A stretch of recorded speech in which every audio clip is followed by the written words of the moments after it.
Winter trotting out of the woods, Lyanna was in a daze. Mind clouded with thoughts of the man she had seen in the clearing. Only coherent thought through the verses of the song replaying in her mind being that of getting out of the woods ahead of him. Not any man. Rhaegar Targaryen, the crown prince of the Seven Kingdoms. Prince Daemon. My Prince Daemon. Everything spun as Lyanna rode into the tourney grounds, head throbbing and her body shuddering from what she had witnessed. Is it possible to fall in love with someone just hearing him sing? Lyanna shook her head. No, it was impossible. She had been so angry, so terrified at the prospect of marrying that oaf Robert Baratheon, she would be entranced by any decent-looking man. Especially if he was tall, handsome, serene, beautiful, breathtaking. Gods, Lyanna, you have it bad. She hadn't even met him, and yet the daughter of Winterfell couldn't get the crown prince out of her mind. Looks barely bigger than an imp. Lyanna stopped in her tracks, hearing a grunt of pain. Cunt's sure weak enough to be one of them.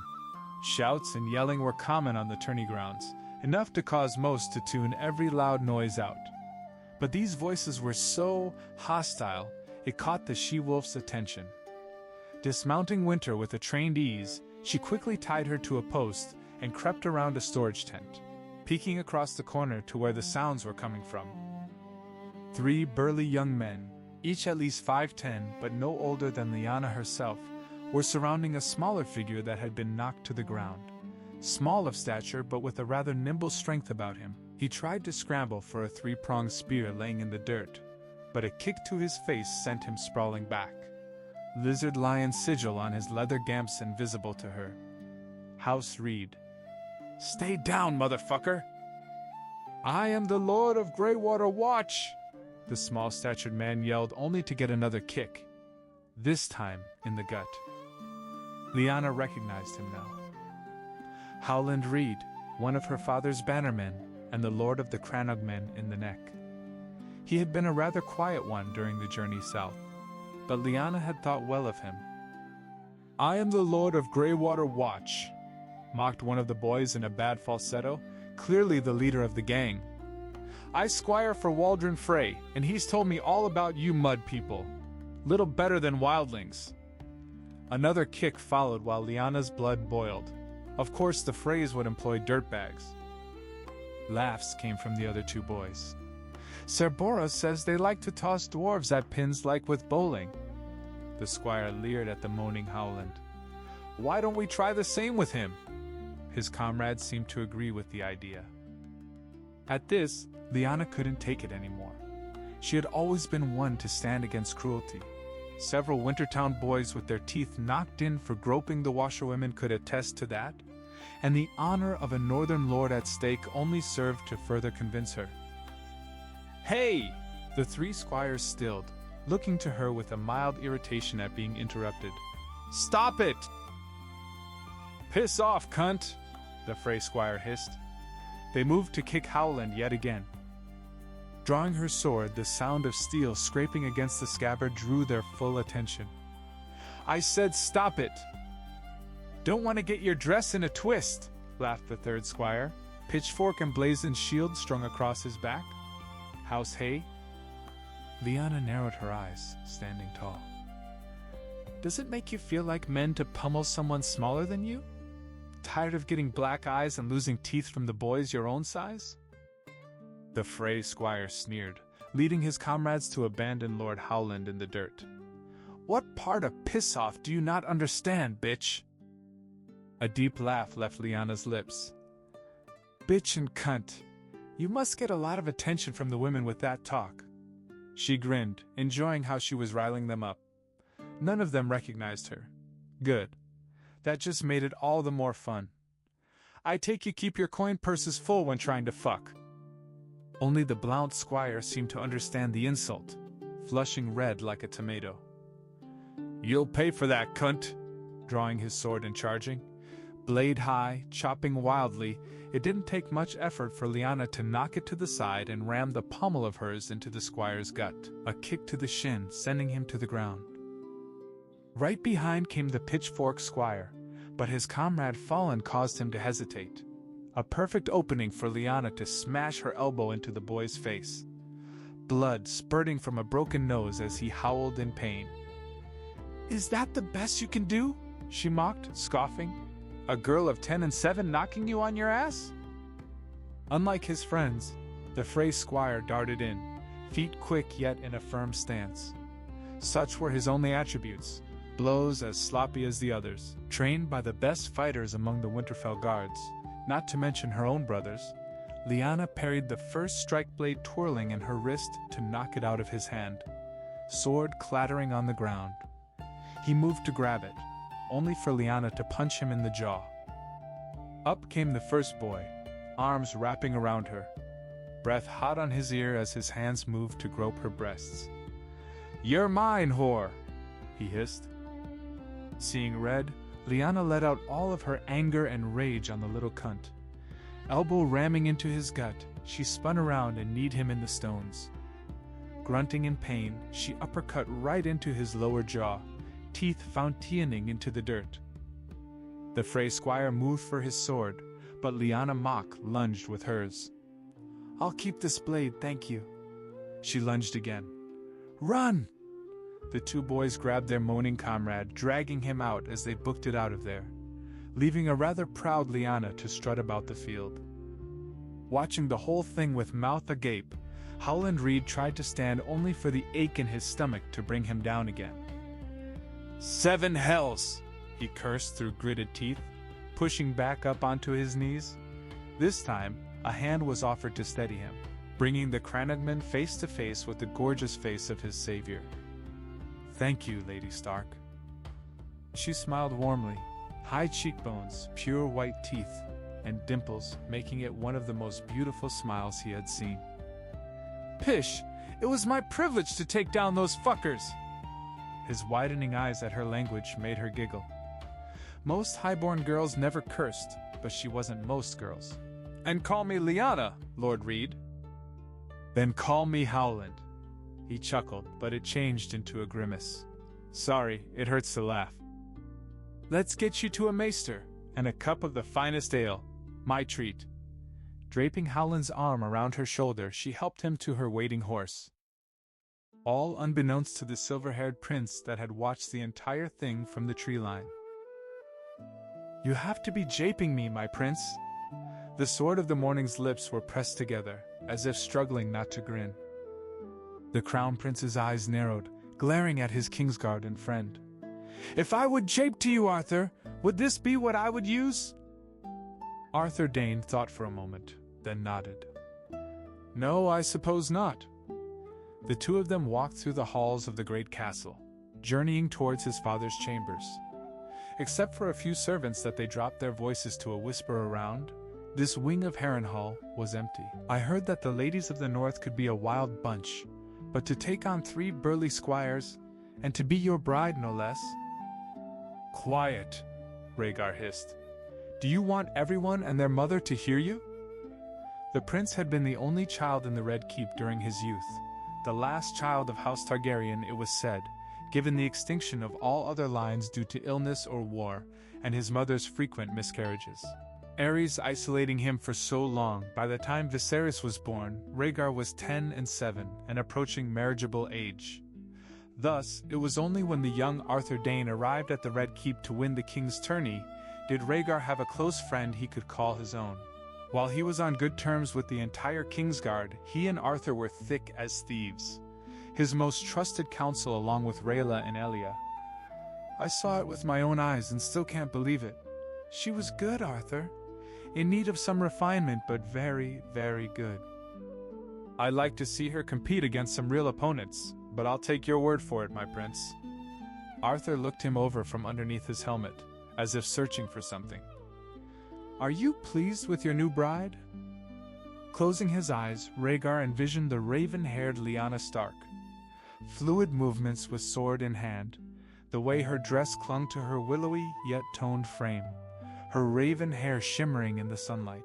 No woman, not even Elia, though she had come a close second, had ever enamored him so easily as the she-wolf of Winterfell, and he hadn't even said a single word to her. And yet in the hours since his quick glimpse, Rhaegar couldn't get his mind off of the woman that would be his second bride. She intrigues me, Arthur. Rhaegar could almost feel the Kingsguard frowning underneath his helmet. I'm sure you could tell me more.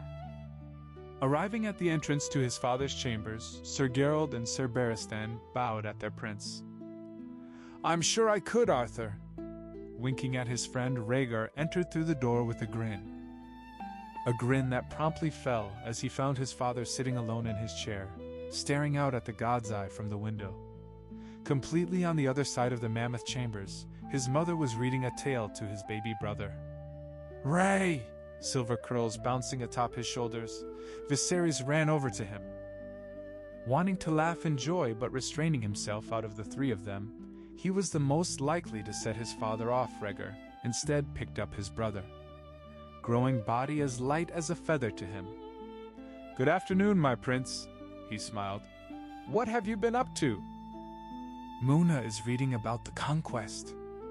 Viserys chirped excitedly, always did when learning about the history of their family. Rhaegar himself remembered sitting on his mother's lap, thinking with childlike wonder of the dragons and dragon riders of old. I can't wait till the field of fire. Rhaegar frowned for a moment. Why, father, why? His mother always steered him towards the love stories and tales of great statesmanship until he was old enough to understand the perils of violence. Aerys was clearly imposing his own view of their history on his brother. All right, dear prince, Rhaegar cooed. How about I take you for a pastry for being such a good boy? Leaning in to kiss her eldest son on the cheek, afterwards she whispered in his ear, He received a raven from Casterly Rock. The warning was well noted, the crown prince waiting for his mother and brother to leave before approaching his father. Not willing to antagonize or irk, he bent the knee. You summoned me, your grace. While Aerys wished for full formalities to be observed to him, he didn't reciprocate. Rhaegar, good. He turned his chair around, manic grin on his face. Did you hear what that pompous kitty cat told me? I have not, father. He says he's ill and cannot make it to my tourney, sending his cunt of a daughter instead, as his representative. Aerys snarled. Fucking Tywin, sending a woman to represent himself to me as if he thinks women are worth anything. That insect knows exactly how to piss me off. Why does it have to be Cersei? It wasn't as if Rhaegar hated her, but the way she threw herself at him did put the prince off. I do not think Lord Tywin will react well when she tells him of your decision, your grace. Aerys whistled. I should fucking hope so. The only thing I regret is not seeing the look on that fucker's face. Him and that Baratheon shit. Why father married Rhael to his dolt of a grandfather is beyond me. The king's eyes blazed with anger. All Dunk's fault. If he only acted like a damn man and not some weak woman. Oh, father, I love this common harlot. Release me from my birthright. It wasn't the first time Aerys mocked his dead older brother in that manner. The gods did right that night in Summerhall. Dunk got what was coming to him, and I got my heir. He smacked Rhaegar on the back. Rhaegar wanted to vomit, but he had to play along. I have no doubt, your grace. He thought of what he could do to mitigate the damage. Should I bring Lord Stark and his family to have lunch with your grace and Muna? Don't worry about that. I'm planning on inviting them to the king's table at the feast tonight. Nothing but the best for the family of the new princess. His smile was wide and largely jovial. Rhaegar didn't believe it for a second. Father, please don't do anything reckless. He may as well have asked water not to be wet. Fingers jerking and twisting, Lyanna had enough at the third time Daisy yanked at her hair. 7 hells, it's my hair, not a bloody longship rope. Be gentle. Suppressing the laughs that were leaving her lips, Daisy completely failed. I can't help it, Leah. Just thinking of how those dumb fuckers must have felt realizing they got their asses handed to them by a beautiful maiden. She dissolved into laughter again, though managing to finish off Lyanna's hair rather well. Sighing, Lyanna did have to admit that having a lady-in-waiting who could both spar with her and polish a perfect traditional northern double braid was a good thing. I wish I had seen it. You go, girl. Lyanna couldn't help but chuckle as well. I was just... ugh, I needed to burn off some anger, and those cunts were right there, beating up on poor Howland. The she-bear only scoffed angrily. You had every right to want to vent with your sword. Putting the finishing touches on her chestnut braids, Daisy fumed. Robert fucking Baratheon, what gives him the fucking right to disrespect you like that? Scuffing your precious book and then hiring two whores? At least when Aegon the Conqueror laid 2 women he married them first. Snorting, Lyanna thanked Daisy for her blunt attitude. No one else was privy to what had transpired between her and Robert, or what she had seen afterwards. Father wants this alliance. He'd have forced Brandon to marry Catelyn Tully, even if they weren't enamored with each other. At least that was according to her brother. She hadn't even met her yet. And Ned and Robert are so close. Your brother may be many wonderful things, Leah, but he's a northern fool. Too naive. She and Ned had hit it off at the twins. There wasn't a romantic spark, but an easy friendship had been built. Nevertheless, Daisy spoke true. I think he'll back you up if you decided to beg Lord Stark to cancel the betrothal.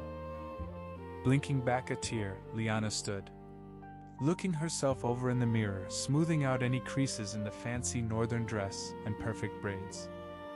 I do look good. Perhaps I shall catch the prince's eye. Gods, she couldn't get Rhaegar out of her head. The way his voice wafted out the love song, his hair shimmering in the light of the sun. She felt heat in her core at the thought of it. But just as she opened her mouth to tell Daisy about it, the door knocked. Come on, lazy. It was Brandon, blunt as always. Let's get a move on. Fuck off, Daisy shouted back. But I do think we should go. His Grace is waiting. Lyanna only nodded. It was said that upon the completion of the great hall of Harrenhal, Harren the Black proclaimed that he could dine all the lords of Westeros within. While Aegon the Conqueror ended the man rather easily, it looked to Lyanna that such a boast had been grounded. Taking her father's arm as her escort for the night, she could only gape at the immense stained glass windows, giant rib vaults, and the intricate starry night mosaic plastered atop the coffered ceiling. It may have bled the riverlands dry till they chose Aegon over Harren, but it was certainly beautiful. Nothing like the drab simplicity of Winterfell. She did love her home, but a beauty it was not. Yet it seemed only Lyanna cared to marvel at it, though Ned did glance up once or twice as he served as Daisy's escort. Everyone around was too enamored with the plentiful food and flowing drink. While not the boisterous near-fights that northern feasts were, Lyanna could still feel the merriment. It took mere minutes for her father to be locked into conversation with Lord Arryn and Lord Tyrell, if Lyanna could place the rather pompous man's colors correctly. Yet, out of place in her rather muted outfits compared to all the southern finery, she was glad that Ned, Brandon, and Daisy formed a solid phalanx with her against anything that may have come. Just a group of northerners stuck in the great hall with nearly all of Westeros's nobility.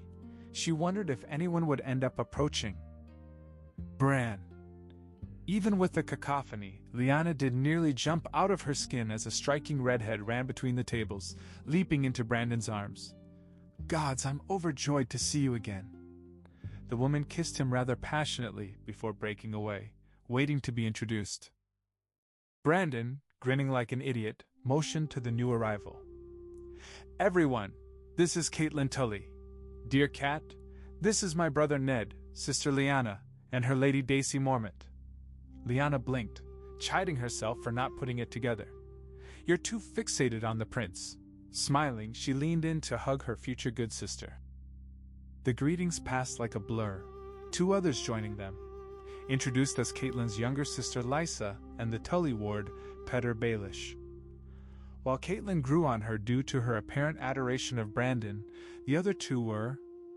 Lysa seemed jealous and slightly mad, while Baelish was a snake. Lyanna hated him from the moment his clammy hand touched hers, especially how he constantly undressed Catelyn with his eyes.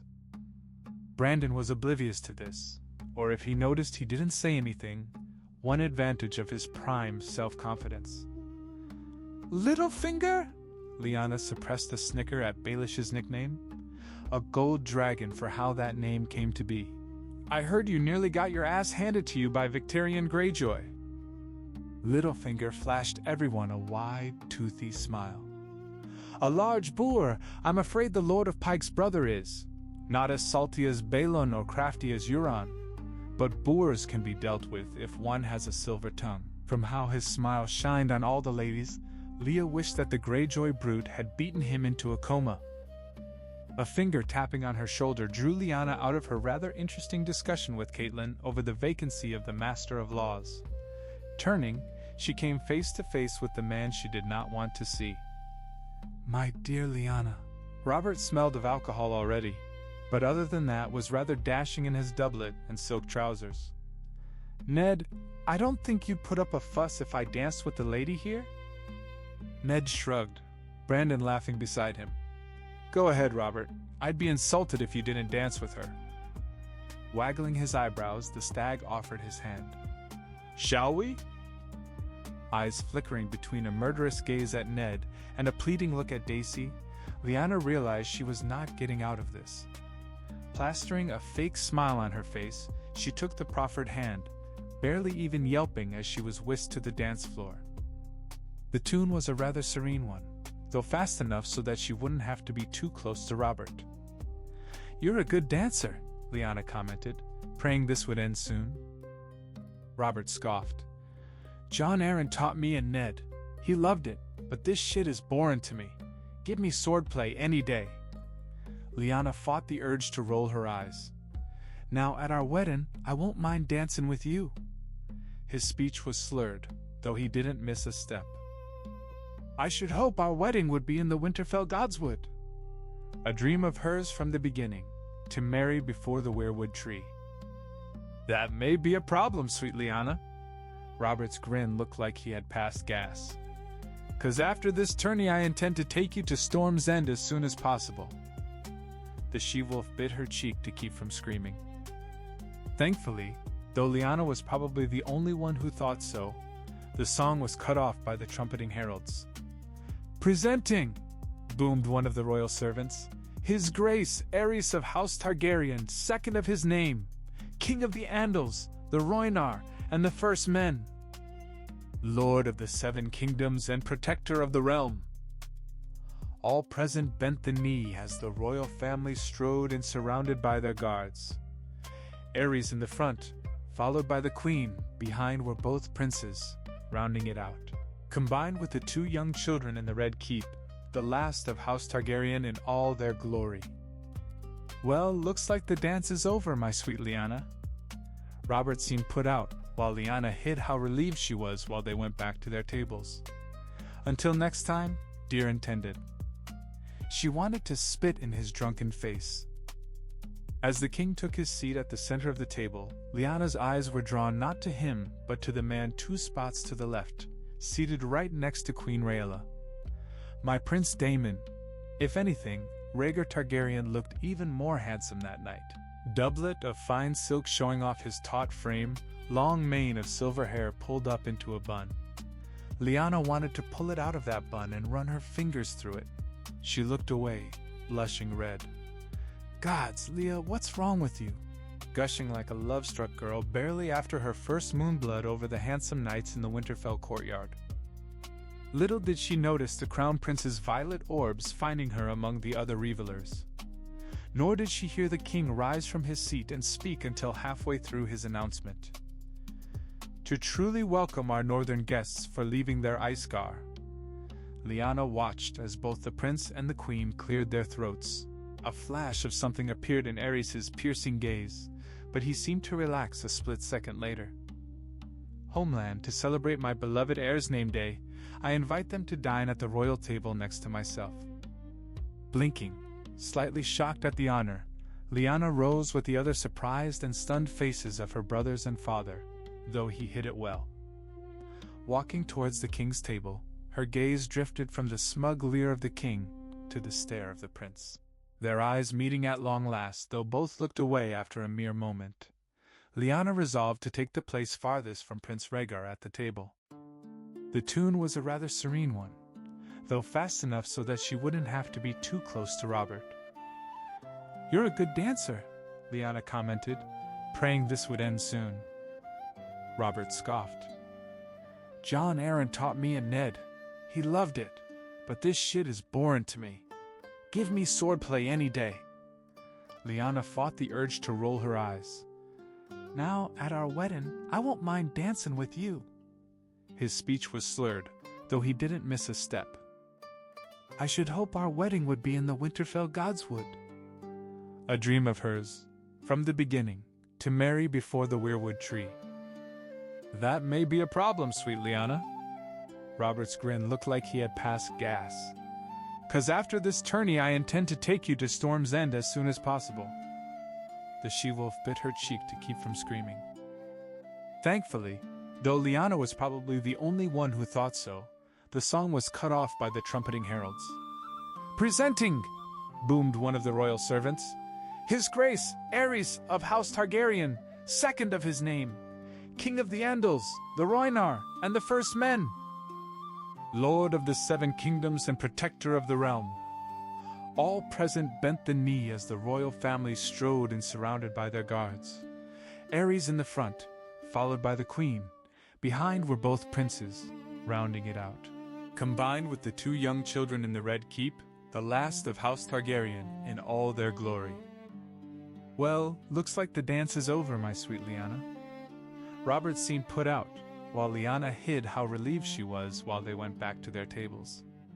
"Until next time, dear intended." She wanted to spit in his drunken face.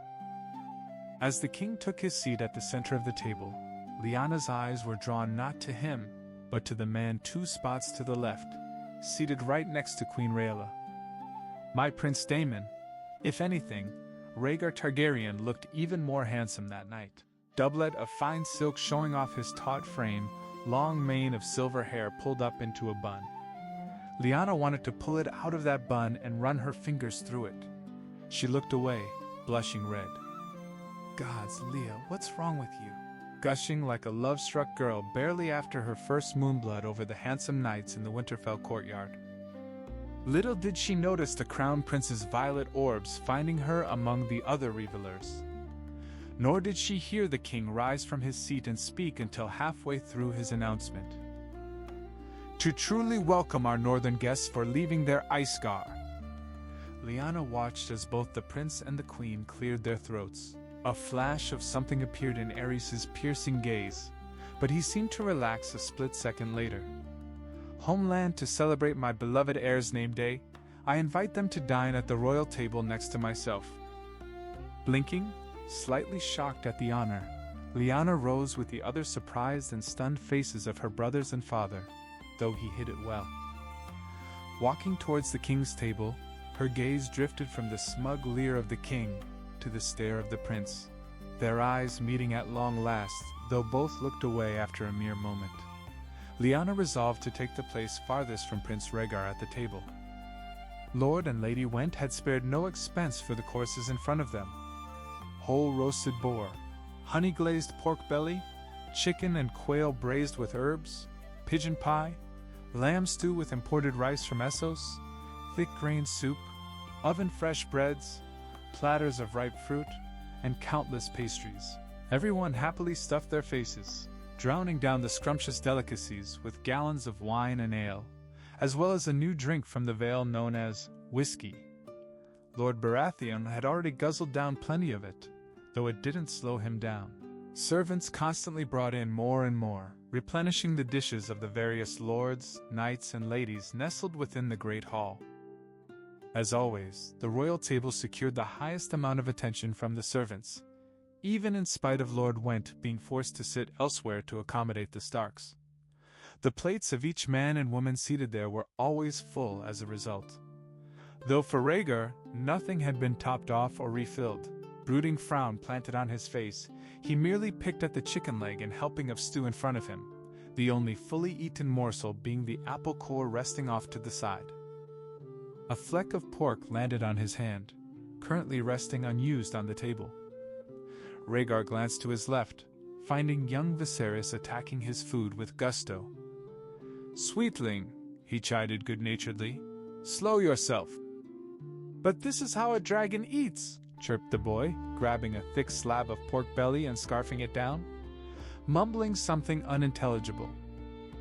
Laughing at how adorable his little brother was, Rhaegar simply tousled Viserys' silver locks, earning a groan from the young prince. "That may be, but flying dragons aren't princes of House Targaryen. Use your knife and fork and don't eat more than you can chew." Once he swallowed his morsel, Viserys gulped and nodded. "Sorry." That earned another tousle of the hair. Even being watched by the collected lords and ladies of the realm, there was still a few moments where they could be a family. Given what his father was going to do at the tourney, Rhaegar cherished these few and far between moments. To his right, Rhaella was peering at the both of them with a knowing smirk. "You could use some of Viserys' eating habits, my son."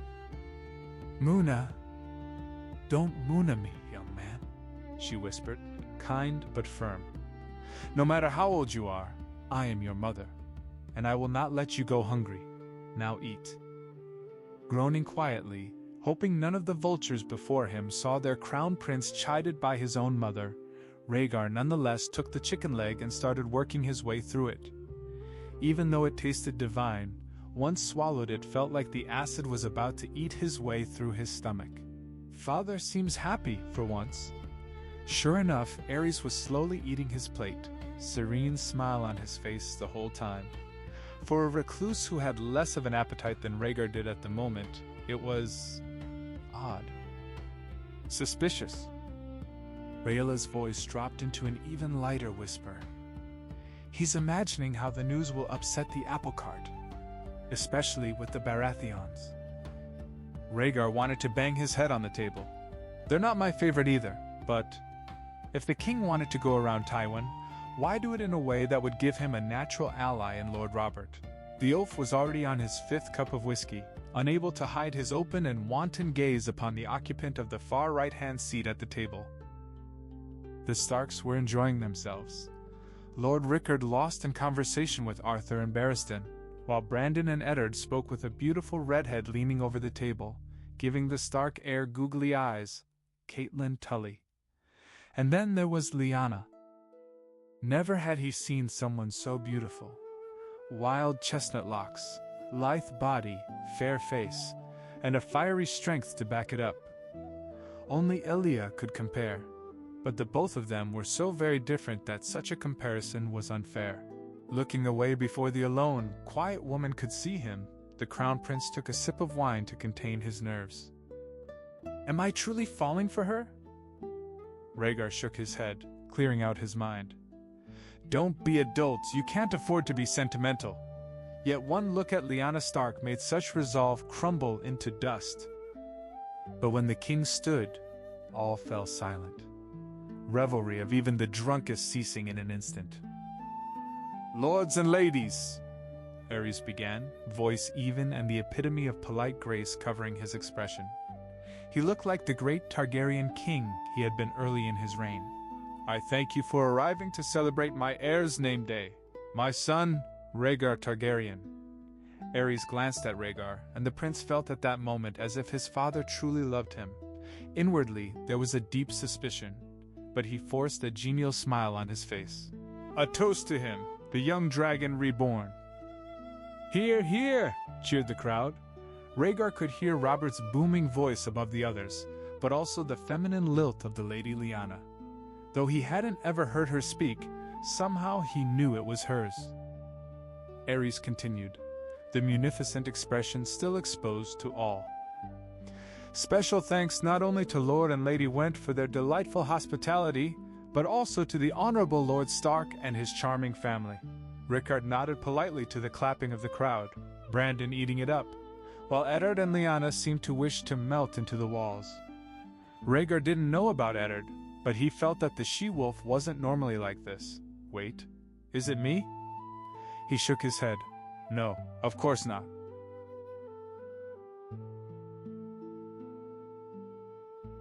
While I am grateful that Lord Tyrell, Lord Arryn, Lord Tully, and Lord Baratheon have arrived to represent their kingdoms tonight, for the Warden of the North to break their normal isolation, it is an honor for House Targaryen. It was subtle, but those who knew the king noticed a slight glint in his violet eyes.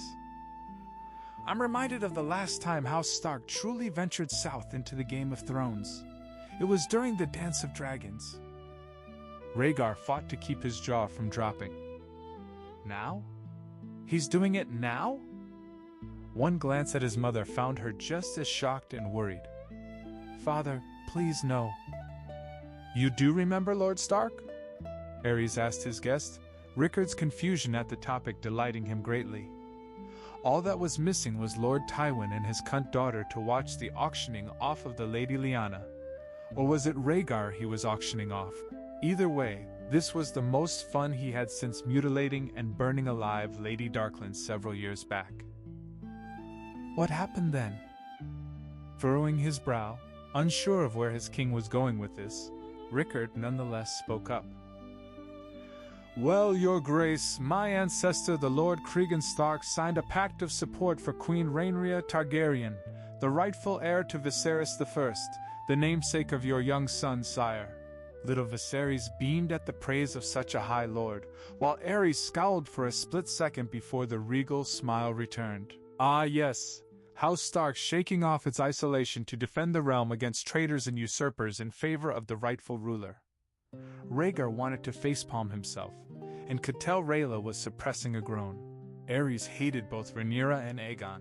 Hells, he hated everyone in the family not named Maegor. His duplicity for the sake of both amusement and to satiate his delusions only insulted the prince's intelligence, and he was forced to nod in agreement nonetheless. To do so, they agreed to the Pact of Ice and Fire, where House Stark and House Targaryen would be joined before the gods in marriage. Now, where the realm is under siege from traitors yet again, I can't help but think of this pact once more. It took every bit of courage and fortitude inside him not to let his head smack upon the table with a groan. Why must he do this here? Why? But he knew the answer. His mother knew the answer. Every single person that understood how Aerys Targaryen, second of his name, operated. He thrived on the mind games, on watching the dance of a person who found a wasp's nest suddenly dropped on them. As Rhaegar guessed, the king did nothing to hide his amusement at this point. It strikes me as odd that this pact has never been consummated. House Targaryen doesn't take pacts made by sworn oaths lightly, for that's the realm of other illustrious houses. A glance to his right found the Starks just staring at him, completely clueless. Oh boy, this will be fun.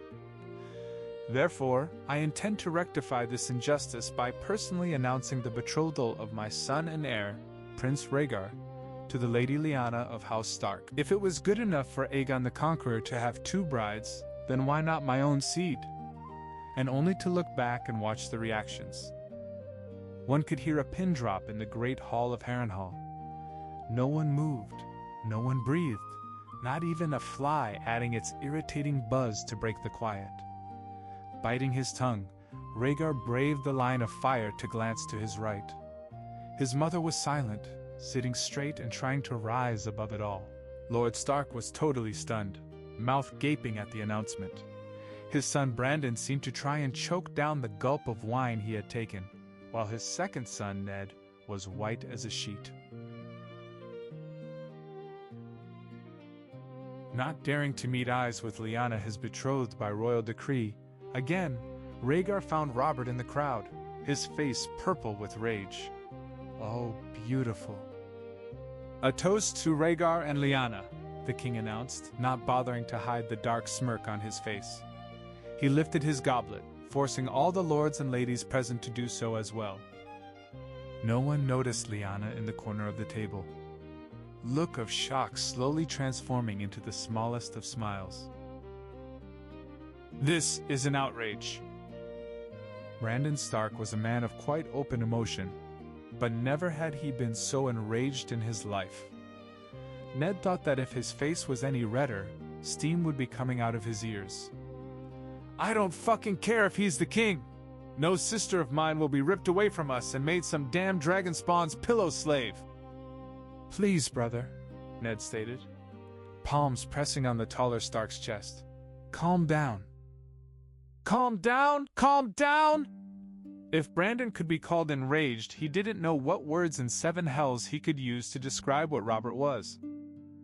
They were in the Stark tent himself, his father Brandon and Robert discussing the matter. In the corner sat Lyanna, lost in her own thoughts and staring into the distance. Daisy had wanted to help her to her bed, but Rickard had dismissed her for the night. Ned worried over her, especially since no one had asked her opinion in all of this. "Yes, Robert, calm down. There is no sense in panicking."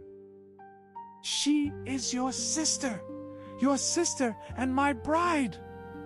The second of the Stark sons didn't overlook how Lyanna flinched at Robert's last words, soulful gaze flashing an icy anger for but a moment. He would inquire later, the Stag Lord's ranting taking center stage. Some mad, scheming dragonspawn king whoring my bride out to his rapist son. "Enough," Rickard said firmly, himself seated at his camp desk. He was just as pensive as Lyanna, though not disengaged. Ned could tell he was pulling back, trying to see the situation from the outside, his father not falling into the rage trap Brandon and Robert were, though he was angry, even seething. "We are going to stop yelling. Varys the Spider has spies everywhere." Such was the first thing Jon Arryn had warned Ned about, and he passed it on to his father. A whole 24 Stark household guards stood outside the tent, fully armed just in case. While both Brandon and Robert stopped yelling, it was clear their anger hadn't dimmed. "Call the banners, father," Bran demanded, slamming his fist down on the table. "I'll be damned if my sister will be sold like a whore." "You'll have the Stormlands behind you, Lord Stark," Robert boasted, chest puffing out. "I don't care if they are my cousins. This means war." "I'll marry Catelyn tomorrow. Bind the Riverlands on our side. I'm sure the Vale and Tywin Lannister would." Rickard slammed his fist on the table in counter to Brandon, losing his patience. "No one is calling any banners." Ned let out a relieved breath. He'd always taken after his father's cooler head. "I am not going to war with the crown without more information. I thought better of you, my son." Brandon bristled. "But father—" He was cut off by Ned jabbing him in the ribs, gesturing inconspicuously to Lyanna. His brother gulped down whatever retort he had and nodded. Standing, the Lord of Winterfell glanced at the Lord of Storm's End. "My lord, we can discuss this further with Lord Arryn and Lord Tully. Perhaps a united front between our four kingdoms can dissuade or influence the king." In spite of being on an equal footing with Rickard, the fact that the Northerner was twice his age put Robert on the disadvantage. He sounded much like Jon Arryn or his own father scolding him after doing something stupid. With a sigh, he relented. "All right, Lord Stark." Robert then turned to Ned. "I'll stop this, Ned. I'll stop this auction if it's the last thing I do. My bride will not be treated this way, even by the king." Each word working him up further, the purple tint to his face made it back to prominence as he left the tent. "Watch your sister," Rickard warned to his sons following the Stormlands Lord. All left in the tent were Brandon, Ned, and their sister. Still sitting quietly, looking nothing like the proud, headstrong girl that had so terrorized and at the same time breathed joy into Winterfell at the same time. Oh, Leah. The announcement by King Aerys concerned her the most. It was only natural she was floored. Ned was by her side in an instant. "Leah? Sister, are you all right?" He sat next to her, wrapping his arm around her shoulder comfortingly. "Do you need anything?" Blinking, Lyanna came out of her haze. All she had really heard of their conversation was Robert's possessive pronouncements, ones that repulsed and scared her at the same time. Robert Baratheon the Cad was one thing, but the infuriated Lord of Storm's End bringing the fury was another matter entirely. Who knew what he was capable of? Ned. Oh no, Ned. I'm fine. Just processing everything. It was true. Even in her wildest dreams did she not imagine the King of the Seven Kingdoms himself would decree this of anyone, let alone her. How can you be fine, sister? Brandon clenched his fists. This is an injustice of the highest order. I won't let Rhaegar turn you into his pillow slave while Elia fucking Martell gets to be queen. Rhaegar. Every time she had worried, every time she had thought of Robert or heard Robert, Lyanna had thought of the prince. Brandon, it's all right. Rhaegar's silver hair, his violet eyes, his voice. Gods, that voice, almost divine in her mind. Just the thought of him calmed her down. The prince wouldn't do that to me. Ned noticed something in her tone. It wasn't wishful thinking. What do you mean? But nothing was calming Brandon down, his ranting cutting them off and working him back into a frenzy. Just like that fucking whoremonger Aegon the Unworthy. He'll make you breed his bastards and laugh while doing it. I should kill the cunt right now. Don't be rash, Ned cautioned, rising to hold on to his brother. I'm not letting you die for treason. And I'm not letting Lyanna be raped by that dragon spawn. Lyanna was frantic. Bran!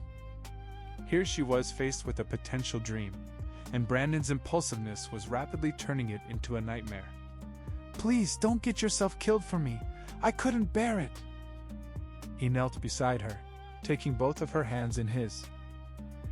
Don't worry, Leah. I don't care what Father says. I'll call the banners and join with Robert. We won't allow that madman of a king forsake your honor and steal you from your rightful husband. You will not do anything of the sort, Bran. The mere mention of Robert as a husband drew her ire. What? We can't let... Gods, let me talk. Ned held up a hand, stilling his brother. Leah, why don't you want us to? She looked closely at both of them. I want to marry the crown prince, Lyanna blurted out, immediately blushing at how blunt she was. Both Ned and Brandon looked at their sister like she just grew 3 heads, mouths gaping open like fish. Neither had expected anything of the sort. What? Brandon roared, more from shock than anything resembling anger. All rage had drained away from him. Biting her lip, Lyanna nodded. Tell Father to accept the king's decree. I want my Daemon. That's what I want. Taking his seat beside Lyanna once more, Ned motioned for his brother to pull up a chair across from them. Sighing, Brandon poured himself a goblet of wine and complied, sipping from the liquid. Leah, offers of marriage are not to be considered lightly. The king may have ordered it, but I don't want you to feel compelled to accept something simply because he said it. You have the whole of the north behind you, sister. The thought of King Aerys bringing fire and blood to her homeland did weigh on Lyanna's mind, but it wasn't important. There was no way she would refuse this. I would accept the betrothal even if it was completely voluntary on my part. Even she was surprised at how even her voice was, given the tumult of the last day. Leah, have you gone mad? While Ned was simply shocked, Brandon was incredulous. I don't think you understand the implications of this. The crown prince is already married to Princess Elia Martell. King Aerys implied he would want to duplicate Aegon the Conqueror and marry you to his son without an annulment. He downed his wine, needing alcohol to fortify him. Forget about the complete shitstorm with the faith in the Dornish. You'll be a second wife, having to share your husband with another woman, a woman he already has had children with. Such facts struck Lyanna harshly. In all truth, she had forgotten the fact that Rhaegar was married, wed to a woman who was said to be one of the great beauties of the Seven Kingdoms. You could end up being second best to him. Second fiddle. Visenya Targaryen came to mind, married out of duty rather than love, forced to grow old and bitter. Could you really share a husband, Leah? Ned asked. His tone was softer than Brandon's, but no less tough and searching. The image of Rhaegar in the woods, his voice serenading the very gods themselves, came back to mind. Part of Lyanna thought she had fallen in love with him in that very moment. I wouldn't care if he had 6 brides like Maegor the Cruel. I still want to marry him. Never having met Rhaegar, somehow Lyanna just knew. Instinct perhaps, or something deeper, a spiritual intuition that told her to charge forth with her heart. Brandon's eyes bugged out of his skull. Why in the 7 hells would you prefer being a second wife instead of having a normal marriage? Of being the Lady of Storm's End, for God's sake? There it was. The betrothal to Robert Lyanna had found her way out, and she was taking it. Only a sadistic monster would be a worse husband than Lord Baratheon, and that same intuition told her Rhaegar wasn't that at all. I know I'll be happy with the prince, she finally said. Ned raised an eyebrow. How are you so sure about that, sister? As sure as I know I would never be happy with Robert, she spat back. The feeling of his lips on hers, his uncaring hands only caring for his own pleasure as he groped and prepared to take her, it made Lyanna feel dirty. It's just because of the bastard, Leah? Brandon was in disbelief. Many highborns have bastards. It's nothing to throw your life away over. More about how he essentially forced himself on me, Lyanna finally ground out. And then the whores he bought from Chataya's right after when I wouldn't lay with him. Gods, it felt cathartic to finally get that out to someone other than Daisy. There was silence. Complete silence. Her brothers both utterly flabbergasted. Jaws dropped nearly on the floor. What? Ned asked. More like murmured. She shuddered just thinking about it. When we met, he talked like I was his already. Then he kissed me, pushing me onto his cot and groping me all over like I was one of his whores. When was this? Her older brother's anger was bubbling back to the surface. Honestly, Lyanna felt better now that it was directed at someone that deserved it. When he came to meet me for the first time, I pushed him away though. I wasn't dishonored. Even she had to be fair to him. That wasn't going to calm Brandon down. Oh, I'm gonna take ice and castrate the son of a bitch myself! His voice was deathly serious. No one forces himself on my sister and has a cock to show for it.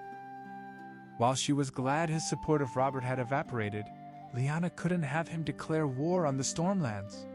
She rose, moving to cup his cheek. It was just a kiss. He stopped when I told him to. It was more that. How could she put what truly disgusted her into words? He just seemed to expect me to let him take my maidenhead right then and there, like I was his property. That did not seem to help. Bran, calm down, please. Nodding, clamping his lips shut, Brandon's rage didn't dampen. The same anger he had borne towards the Targaryens now directed at Robert Baratheon. Fists clenched so hard that his knuckles turned white, teeth grinding almost into fine powder. Breathing in and out to calm himself, Lyanna taking her seat back. All right, I'm steady, I'm calm. He grabbed his cloak off one of the chests, throwing it over his shoulders. As heir to Winterfell, I will make it my duty to end all discussion of any betrothal to Lord Robert Baratheon. I do not care if he's your friend Ned, but it's over. Over my dead body will I allow it. Glaring at Ned for a moment, he leaned down and kissed Lyanna on the forehead. I have your back, Leah. Letting out a breath she had been holding in since Winterfell, Lyanna felt a weight being lifted off her chest. Thank you. She hugged him tightly. Love you, Bran. Love you too, Leah. With that, Brandon stormed out, leaving her and Ned alone. The second son was withdrawn into himself, brooding hard. Lyanna knew he was killing himself inside. Ned, brother? She leaned forward, now her turn to comfort him. Talk to me. Did Robert really do that to you? It wasn't rape. Lyanna wasn't alleging that. But even what she did claim was dishonor in and of itself. You never claim a woman like that unless you know she consents. I need to know. Lyanna hung her head, hating that she was hurting her brother so. Yes. Her blood boiled hotter, especially because it caused Ned pain. After he forced that kiss on me, I followed him to a brothel. Do you know what he shouted for all those whores to hear? Already he felt like an idiot. I hesitate to ask. Lyanna's cheeks flared red with anger. He said this beast may soon be shackled, but it won't forget this heaven of booze and women anytime soon. Ire only falling at how it affected Ned. Ned's brooding only darkened. I am such a fool. Without warning, he smacked his palm against the side of his head. Hard. I'm such a fucking fool. Saying nothing at first, Lyanna merely hugged her brother. It is not your fault, Ned. Had you known? Her brother was loyal to a fault, his honor compelling him to stand behind both a friend and a sibling. From the bottom of her heart, she knew that he only suggested the marriage because he thought it would be the best for her. You would never have made the suggestion if you knew what Robert really was like. He's not a... Shaking his head, Ned stopped defending his friend. I should have known. There were rumors going around the Eyrie, and he always kept company with various reprobates, but I just accepted his denials and explanations at face value. He looked up at his sister, tears in his eyes. I thought you could tame his wild ways, but this... I'm sorry, Leah. I forgive you, Ned, she replied with a sincere, if soft, smile. Bran will make sure Father breaks the negotiations. Nothing was officially made. What's done is done. It was surreal talking about what a few hours ago had been unbearable chains, as if it were nothing. Ethereal strands of thread that could be snapped by a mere jerk of a finger. Nodding, Ned brooded silently for a moment before something came to his mind. Looking up, peering at Lyanna quizzically. The Crown Prince? With the firestorm of what Robert had done to her, Bran and he had completely forgotten. This time, Lyanna blushed. Hi, the Crown Prince. Her lips curved up into a smile, growing wider and more radiant as she thought of the beautiful silver dragon. Ned was taken aback. He had never seen the she-wolf of Winterfell act like such a love-struck maiden. The prince is everything Robert could never be. Compassionate, loyal, gentlemanly, gentle, and more. Has he met you? How would you know? I just do. Instinct. Seeing Ned raise a single eyebrow, Lyanna knew she couldn't pay him off with that. I rode Winter into the forest earlier today. There I saw the prince singing. Singing? Ned sees how Leah just looks off into the distance, face dreamy and with that adoring smile growing wider. She nodded vociferously. Dear gods, it was incredible the way his long, pale fingers caressed the strings of his harp. His voice was so sad and beautiful as he sang, Ned. Even the birds stopped to hear him. Never in his life did Ned ever think he'd be in this situation. To see Lyanna this way, it was concerning, but also something he had hoped for so long for her.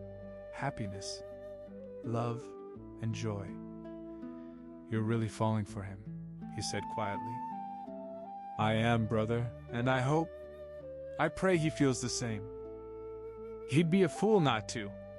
There was still so much to discuss, so much that bothered him about this. I'm still not comfortable with him still being married. Targaryens did it before, but only all the respect in the world is good enough for my little sister. He didn't care that the king demanded it. Lyanna deserved the best. I'll have a talk with him. I think it will require a level head that Brandon just doesn't have. Brandon has a level head. It's just between his legs. The two of them blinked at each other before bursting out into laughter, letting their stress and nerves go at the jape. Oh gods, that was a good one, Ned choked out, trying to compose himself. If you truly wish to marry the prince after everything is sorted out, then I'll support you. Lyanna beamed. Thank you, Ned. He returned the smile. Prince Rhaegar is a lucky man, getting you for a wife. For the second time that night, Lyanna allowed herself a dreamy smile. Allowed herself to be a starstruck maiden of 10 and 7. I'm lucky as well, Ned. I'm likely getting my Prince Daemon. She giggled. Actually, giggled. Oh, 7 hells, Ned groaned, rolling his eyes rather outlandishly. Not that damn book again. Frowning, Lyanna grabbed a pillow from her love seat and smacked him with it. Shut it! Holding his hands up in mock surrender, Ned smiled and pulled his sister into a brotherly hug.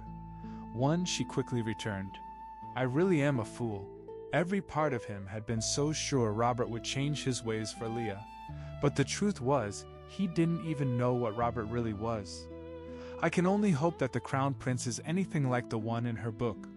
For all her strength, the she-wolf of Winterfell likely couldn't survive another failed match. Especially this one. Had the servants not known what was good for them, they would have stared in complete shock. The king was in a good mood. A very good mood. One not induced by sadistic power plays, humiliating poor courtiers, or abusing his wife the queen. No, this was completely genuine. Laughter falling from his lips and joy lighting up his eyes for the first time since Duskendale. Oh, that was delightful. So delightful. Aerys gushed as he removed his crown, placing it atop a plush purple cushion. Tee-hee, the looks on all those cunts. It was like I had hatched a dragon from my own ass. The giggles that streamed from him were so unlike Aerys, but came all the same. As wary as all others in the room, more so, even Rhaegar stayed several paces behind his father. Not wanting to get too close, the king's paranoia likely to act up if someone crowded up to him while his back was turned. Your Grace, I feel it unwise that you announced the betrothal without informing Lord Stark. After escorting his mother and brother to bed, this had been his first stop. Bah! The king waved him off. That was the best part of the night. I think the Northern Oaf's son was about to spit out his wine everywhere. Humming, Aerys began to dance about to imaginary music. He had been quite the dancer in his youth, Rhaella telling her son about the countless balls he enjoyed showing her off in on the dance floor. The madness and paranoia seemed to kill that part of him, but here he was.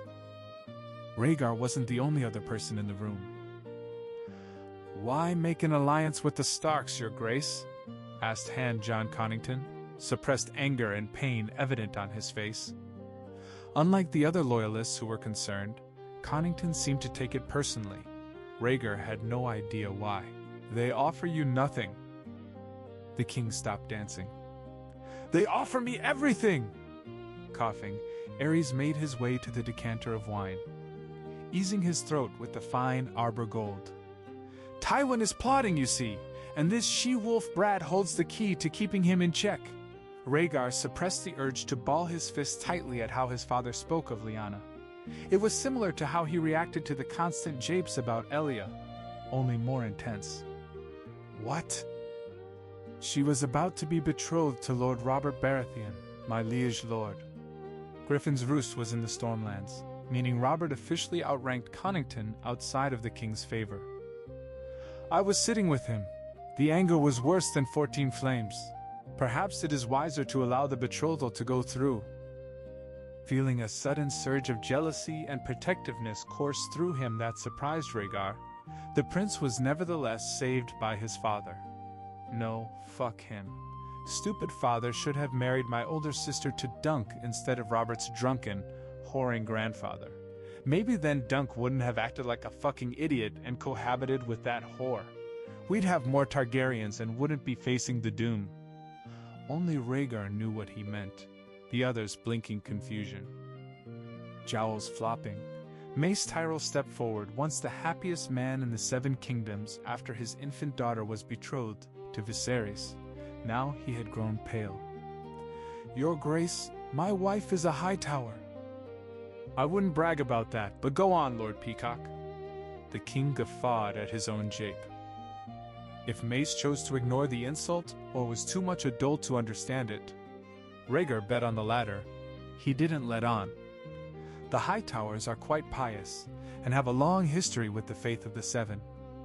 based on my insight, they will not take kindly to this polygamy. It's what caused the rebellion against King Maegor. Rhaegar snorted, impressed at the foresight.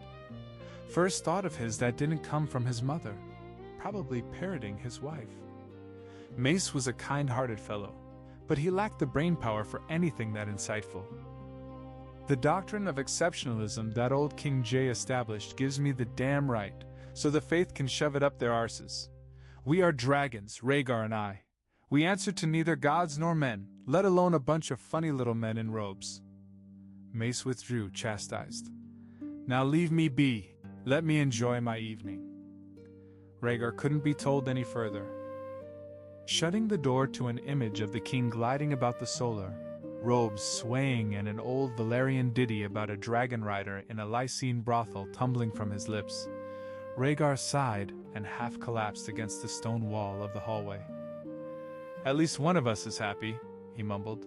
Granted, upon catching a glimpse of the fiery, gorgeous Lyanna Stark, he wasn't completely unhappy with his now betrothed. And yet, would she want anything to do with me? The best case in his mind was Elia, an utterly gorgeous and perfect wife that he was denied happiness with. I don't like this, my prince. It's you and that Martell girl all over again. Apparently John Connington thought among similar lines, if with different opinions. Can't the king find someone you want to be with? Rhaegar frowned. She is still my wife, John. I've said this before. Treat her with respect. The Lord of Griffin's Roost was a close friend, his closest besides Arthur, practically joined at the hip for the last years before maturity. When Lord Tywin had finally been dismissed, Connington was Rhaegar's first choice for his father to name as the new hand. Someone young, vigorous, and smart. He had proven a strong ally on the small council and a loyal administrator, but the prince couldn't help feel a tension since he had married Elia, the tension only rising. The hand of the king looked sad, forlorn even. She was never worthy of you, Rhaegar. Connington stepped forward, face only inches apart from the prince's. Rhaegar smelling wine on his breath. A glassy look in his eyes before there was realization, and he pulled back, clearing his throat. Neither is the Stark by, girl. There is nothing that the North can offer House Targaryen. They abandoned the crown in the Blackfire rebellions and would only antagonize the faith. Convince your father to change his mind. Obvious retort forming on his lips, when Rhaegar tried to speak it simply died on his tongue. Refusing to come out, his mind refusing to let it be uttered. You've tried to change his mind, but he will never change it. The image of the beautiful she-wolf fighting the squires twice her weight burned in his mind, something that told him more than stacks of tomes ever could.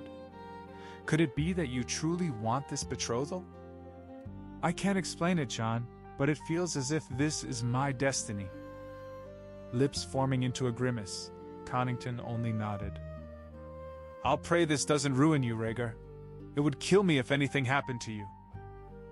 Bowing, the hand of the king made his exit, leaving the prince to face the gravity of his new fate alone. One moment she was asleep in an unfamiliar bed, in a castle of pure black and gray, and the next a warm sensation had roused her, causing Lyanna's lids to open, only to flutter closed, long moan leaving her mouth. Oh, my prince. Kissing up her body was the silver-haired god from the forest, Rhaegar Targaryen, showering her skin with kisses, with open-mouthed sucks that left marks upon her body. Ones she had often chided Brandon for getting from the servant girls. But far from being disgusted, she only moaned louder, weaving her hands in silver locks and pulling him to her mouth. Kiss me. Fuck me, my dragon. He roared like a dragon would, attacking her lips, lining his length at her entrance and pushing in.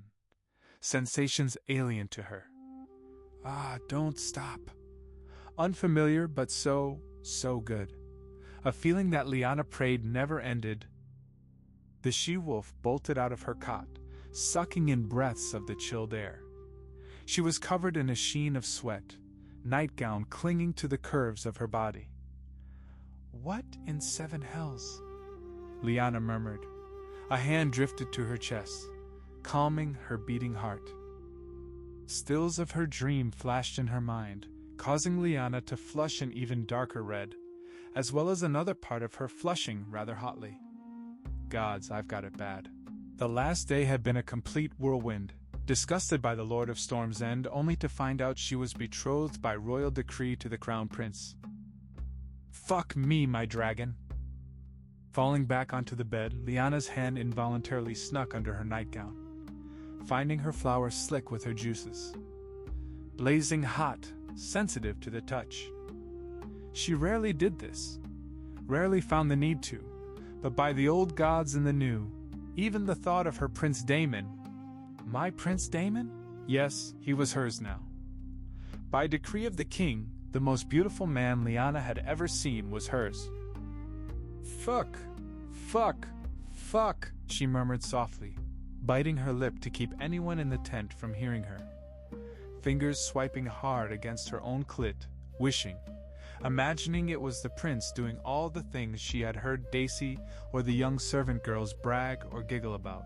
Things more akin to a wanton whore than a proper lady, but she didn't care. She wanted all of it, all with him. Ah! Her cunt gushed, the most powerful climax of her life ripping through her. All without him even being close. Lyanna remembered how intently those violet eyes stared at her. Does he dream about me? Lust after me like I do him? She felt a tingle at the thought he might. Sst! Yelping, Lyanna frantically smoothed down her nightgown under the furs as Daisy slipped through the flaps. You asleep? Not wanting anyone to know of her wantonness, Lyanna hid it behind a flash of indignancy. I was. Until a rather loud she-bear of a lady-in-waiting woke me up, she huffed. Daisy saw right through her. Oh, really? A smirk crossed her face. Has nothing to do with the love flush on your cheeks? At that, Lyanna reddened even further. Thinking of your dragon Prince the King is so kind to hand to you on a silver platter? Is it that obvious? She said quietly. We're all girls here. If I were in your position, I'd try to sneak into his chambers and claim him, wife or no wife. She laughed at Lyanna's further embarrassment. It was so unlike her. The fiery she-wolf turned into both a love-struck maiden and sex-starved harlot. Simply hilarious, but it was beside the point. I'll leave it alone, get up, Daisy whispered, tossing her mistress a fur cloak to cover up. Lyanna blinked. What? Why? Waldron Frey paid Lord Reed a visit with some of his household guards. Gray eyes widened at that, Daisy nodding firmly. He's waiting outside the tent. One of your guards is asleep, so we can sneak out to him. Nowhere did she ask if Lyanna wished to. From the determined frown and icy gaze in her eyes, the she-wolf made her answer obvious. As Daisy had said, one of the guards had fallen asleep. Wine gourd collapsed on the ground beside him. Lyanna rolled her eyes, resolving to tell her father in the morning. With the king's announcement making her the future joint queen of the Seven Kingdoms, the lack of attention paid to House Stark was over. In the near term, it was easy to sneak past the snoring guard, quickly ducking around several tents to find the Lord of Greywater watch. He stood in his leather armor, beaver skin coat wrapped around his barrel chest. Howland? At Lyanna's voice, he turned, causing her to gasp at his split lip, swollen cheek, bruised jaw, and two black eyes. The phrase? Howland nods, wincing even at the slightest movement. Apparently, he was defending the honor of his squire. Gently, Lyanna reached up to caress the bruises. She was pretty tall for northern women, exactly Ned's height at a 5'10". She towered over the far shorter Howland, lacking half a head on her. Her touch, far from stinging, comforted his wounds like ice. He wanted to know the rancid, rook-munching cunt that fought his squire off. I told him it was a camp follower from White Harbor, and he seemed to believe it.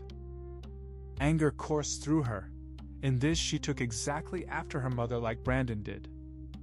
We are going to avenge you, Howland. How? While the prospect of humiliating Waldron Frey did appeal to the wounded Crenogman, having Lyanna do it worried him. I heard of your betrothal. I'd rather not be the cause of any royal scandal that ropes in the king and crown prince. There are ways to work it around so that it doesn't track back to Lyanna, Daisy mused. The Freys are idiots, so they won't put two and two together. An idea suddenly clicked into Lyanna's head. One that she could almost imagine her father scolding her over and Brandon yelling that she was mad, but it refused to leave her mind. Resolve growing by each moment that passed. They'll be on the watch for me, but not on the watch for Howland. Does Waldron Frey plan to enter any of the contests? Both fellow Northerners peered at Lyanna quizzically, her statement abrupt and out of nowhere. He wants to enter the joust. Says he's a great horseman. Daisy snorted. Likely because he's too much of a reed to fight in the melee against Gerald Hightower or Jaime Lannister. Howland couldn't help but smile softly, wanting to laugh, but in too much pain. The Hay Bannermen will go with him, and I'm certain Boros the Bald will do it as well. All three in the joust. Perfect.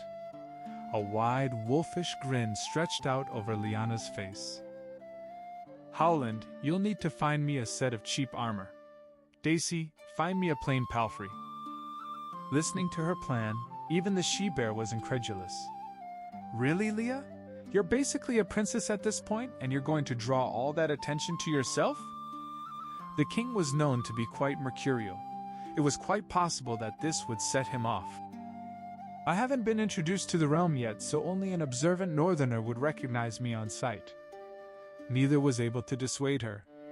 If I am to be confined to the Red Keep, then let the she-wolf have one last blaze of glory. Oh, it would be good. My lords, if we may?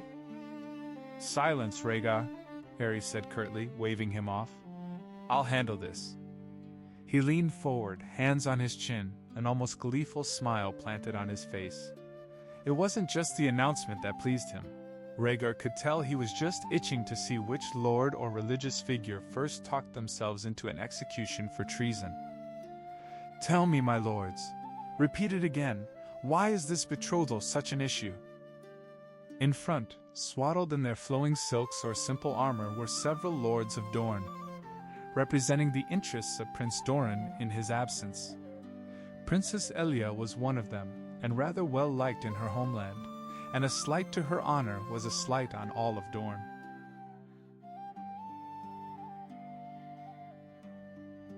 If I may, your grace, stated Ormond Yarenwood, one of the most powerful lords and leader of the assemblage, it is a grievous insult to Dorne to set the Princess Elia aside for another bride. If Aerys saw this as treason, he did not show it. I don't see an insult. No one said that the princess would be set aside. If you mean for the prince to take two wives as King Maegor, such cheapen the reputation of each bride. Lord Aller piped up, a thin, reedy man. Rhaegar wished he could sink into the furniture. He personally saw nothing wrong with what Maegor did in the beginning. But the idea that either Elia or the beautiful she-wolf that haunted his dreams would be cheapened made the prince disgusted with himself. His father, on the other hand, had no shame. Maegor gave each wife of his the honor of continuing to grace his bed, even after they failed him, hissed Aerys, causing Aller to flinch. Laughing, he turned to Yarenwood. If either Prince Martell has an issue, they can come and tell me personally, but they would be wrong because Elia belongs to me now. Rhaegar wanted to punch his father for his arrogance, but stayed silent. It would only make things worse. She is a member of House Targaryen, and so will Lady Stark before too long. Bigamy is against the will of the Seven.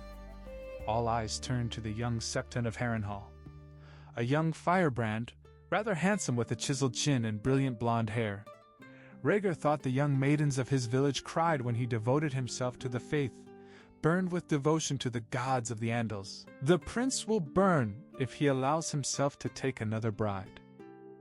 Rather than order Gerald or Arthur to behead the firebrand, Aerys erupted into laughter. Rhaegar is a dragon. Dragons don't burn, you pompous fool! More laughs, even Rhaegar and some of the Dornish joining in. The faith wasn't popular in Targaryen circles. Aerys didn't care. While Rhaegar had his own spirituality he kept in the privacy of his chambers. Not wise to antagonize them, however. The High Septon can kiss my ass if he thinks his child-buggering self can meddle in my affairs. The Septon continued to stare down the king, the chances of someone losing their head only increasing. Perhaps we should confer with the High Septon personally about this matter, Rhaegar interjected, calming down the simmering tensions. Have you spoke with Prince Doran or Prince Oberyn? Lord Ormond? As Lord Rainwood continued to prattle on about propriety and the need to follow the will of the gods, not that it didn't stop him, given the prevalence of various knights in his keep named Sand, a servant snuck in through one of the side doors. Rhaegar noticed him out of the corner of his eye, one of his father's favorites. As such, he snuck past the king's guards and approached the king, whispering something into his father's ear. The frown turned into a look of interest, and then into a wide smile. Good, oh most good, Aerys exclaimed, interrupting Ironwood. Tell him to deliver them to my chambers and hold them under guard. The servant bowed and darted out. Rhaegar leaned into his father. Is something the matter, your grace? Aerys blinked and turned to his son, as if in the moment he had completely forgotten about everything. Oh, my son. The king glanced at the lords. Take care of this. I have pressing matters to attend to. Standing, all in the room fell to one knee. Gesturing dismissively to them, Aerys made his way out with Sir Geralt and Sir Jonathor following.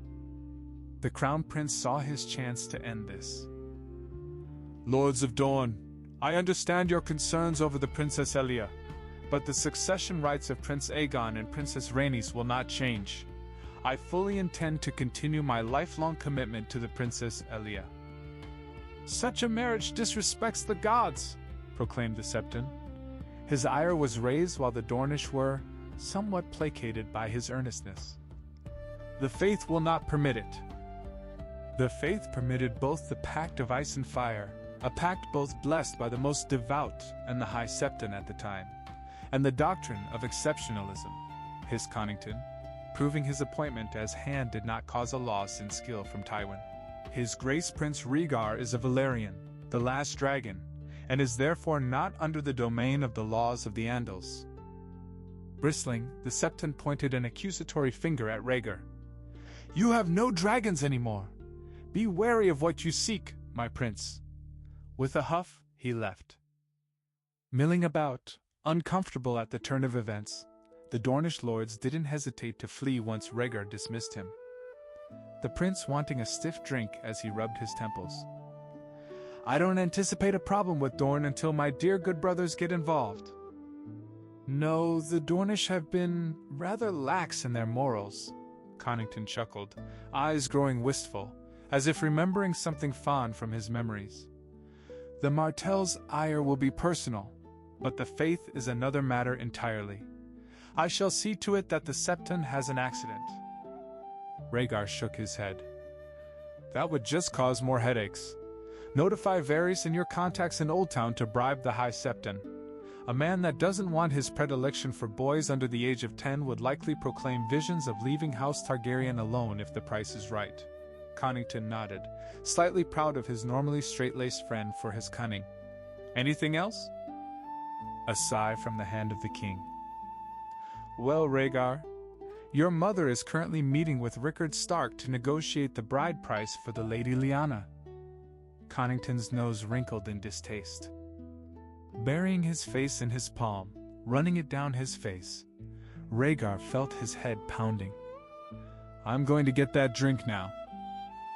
The council room was ornate. House Went was a very wealthy house, its lords soaring no expense. Lushly decorated with the finest Mirish rugs, ironwood paneling, and crystal chandeliers, Rhaegar Stark could just imagine Harren the Black sitting in the finery, imagining himself the king of all he surveyed before Aegon the Conqueror burned him alive. Winterfell was never even close to approach something like this, and while his Spartan northern sensibilities rebelled at the thought, it didn't mean he couldn't appreciate it. While he was one with rather southern tastes in his love of life, Brandon didn't have the same sense of appreciation. Instead, he was rather irritated. "Where are they?" His feet tapped anxiously on the carpet below, stomping upon the intricate flower designs. "I bet the Mad King is making us wait. Yank our chain." Rhaegar glared at his heir. "Hush!" Brandon was impetuous and hot-headed, but such was unacceptable. "You must not speak like that here." Fortunately, Brandon was summarily chastised. "Forgive me, father. The last day has been quite harried on my emotions.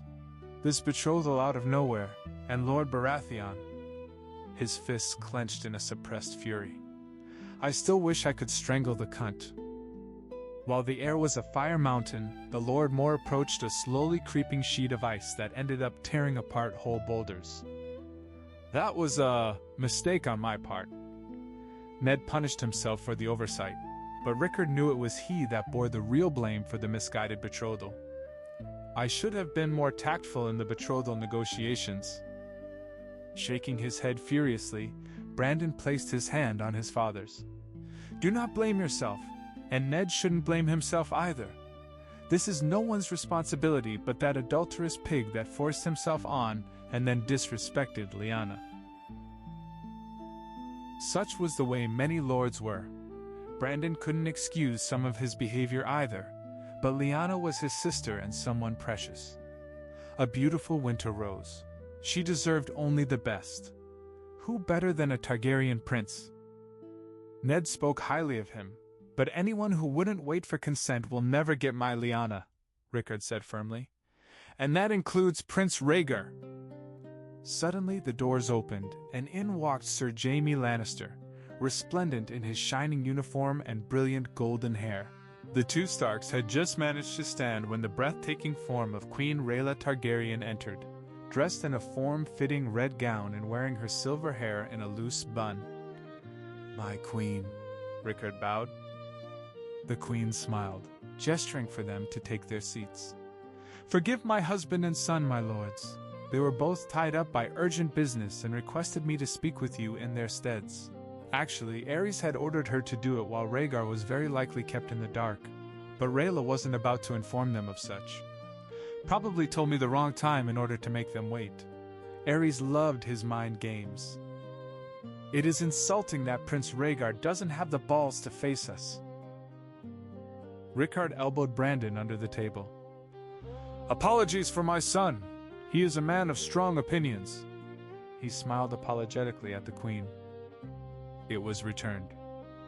"I fully understand. My family is the same way, and the news of last night undoubtedly were trying for your house." Rickard couldn't help but think well of Rhaella. She was a breath of fresh air that enamored everyone in the room. Even Brandon, as it seemed. "I feel that a bride and a groom should not be involved in betrothal negotiations. It tends to complicate the development of affection." Blinking, the Warden of the North could only nod. "You speak with the wisdom of someone double your age, Your Grace. My son and I can only hope that my daughter and Prince Rhaegar can make such a connection." One she failed to have with Robert Baratheon. "But we are not small folk that may run away for love. With our power and birth comes a great responsibility. And I hope Your Grace isn't offended that I cannot obey the king's decree without concessions." A silent prayer to the old gods that it was Rhaella he now bartered with. Brandon might not see it, but she was far more amenable than the mercurial Aerys. They could speak more bluntly. "Agreed, and I didn't expect you would." The queen took a piece of paper from a scribe behind her, pushing it across the table to Rickard. "Lord Mouton of Maidenpool passed recently of old age. The position of Master of Laws is thus vacant. This is a royal decree signed by my husband naming you to that position, and all it requires is your signature." She leaned back in her chair and waited for Rickard's answer. To say that the Starks were stunned was an understatement. Rickard stared at the paper, reading the words over and over again to make sure of what it said. Brandon had no subtlety, gaping like a fish. My father, master of laws? Part of the small council? It was an honor no Stark had held since Cregan Stark in the early days of Aegon III's reign. Such is a great honor, your grace, Rickard answered honestly, ignoring his son. The Warden of the North wished his heir would learn more tact from him. Unlike the more taciturn and cautious Ned, Brandon was rash, impetuous. One of the reasons Catelyn Tully was a good match. The dutiful and pious members of that house would temper Brandon's fire. However, there must always be a Stark at Winterfell. I cannot accept on such short notice. Father, what are... Another elbow in the ribs shut Brandon up. Rhaella's soft smile didn't fall. If anything, she seemed impressed. You have a third son in Winterfell, correct? Aye, Benjen, a good lad. Wants to be a knight of the realm? An idea came to mind. I sought to end the isolation of the North in order to prepare better for winter, and improve the North out of the provincial backwater most see it as. Already Hoster Tully of the Riverlands has promised supplies of wood and foodstuffs for the North. Something House Targaryen can promise to match double, perhaps triple, Rhaella continued. For an alliance in perpetuity for the length of my husband and son's reigns on the Iron Throne, we are prepared to even offer a shipload of Mirish glass for your glass gardens. I have heard they are quite lovely. The Queen had surprised him yet again. Leaning forward, Rickard felt this conversation was going perfectly. I am truly impressed with your knowledge of the North, Your Grace. Her eyes sparkled. Only fitting to learn of the land of my future good daughter. Yes, things were well on track. My dearest nephew. The lines in front of him were in High Valyrian, a particularly ancient form of High Valyrian. Few outside of several archmaesters in the Citadel and scholars in Meereen could parse the script.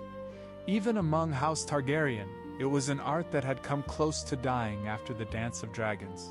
Viserys II wrote it, as did Daeron II.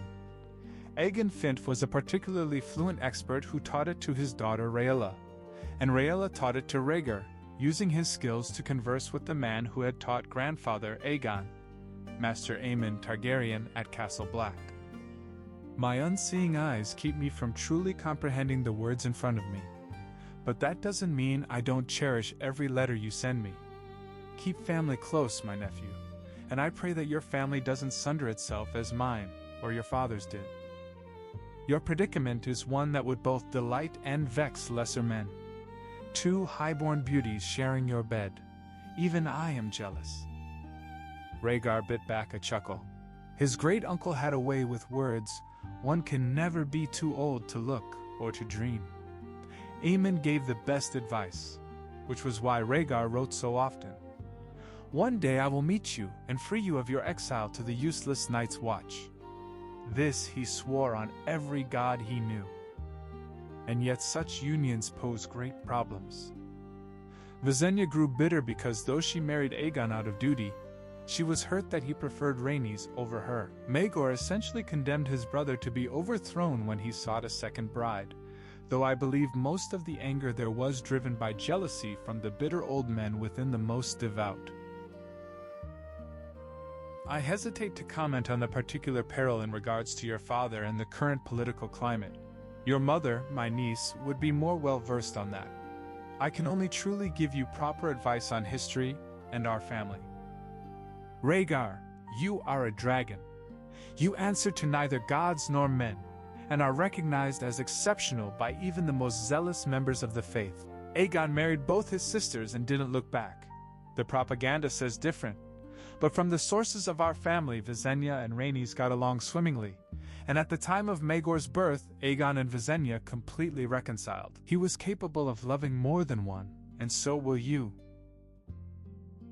It is in the dragon's blood. Along with the fighting and the ruling, we are predestined to be masters in the act of love as well. He was no prude or shy virgin, but coming close to being lectured on the intimate arts by his ancient uncle very nearly turned him into one.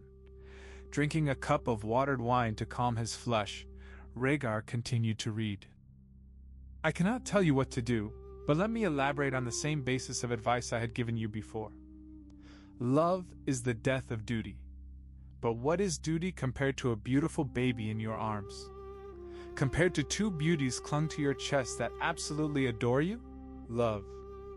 It is of itself its own duty, and those that truly love you would recognize your other duties and assist, not hinder them. From what you told me, Elia is of this, and I pray that your winter bride is the same. Heed this, nephew. You'll have happiness as well as greatness. Your great uncle, Aemon Targaryen. Sighing, Rhaegar refilled his cup enough to help ease his nerves, but not potent enough to dull his senses. Aemon is more optimistic about Elia than reality. Rhaegar cared deeply for his wife, a far better woman than he deserved. It could be called love, but his father and both their expectations had strangled any true affection in the crib before it even happened. She would never truly love him, not in the way his uncle spoke of. Gods hope that Lyanna isn't the same. The girl, she bewitched him with merely a look and a glimpse at her style. She was like no other, a beautiful yet indefatigable northern rose.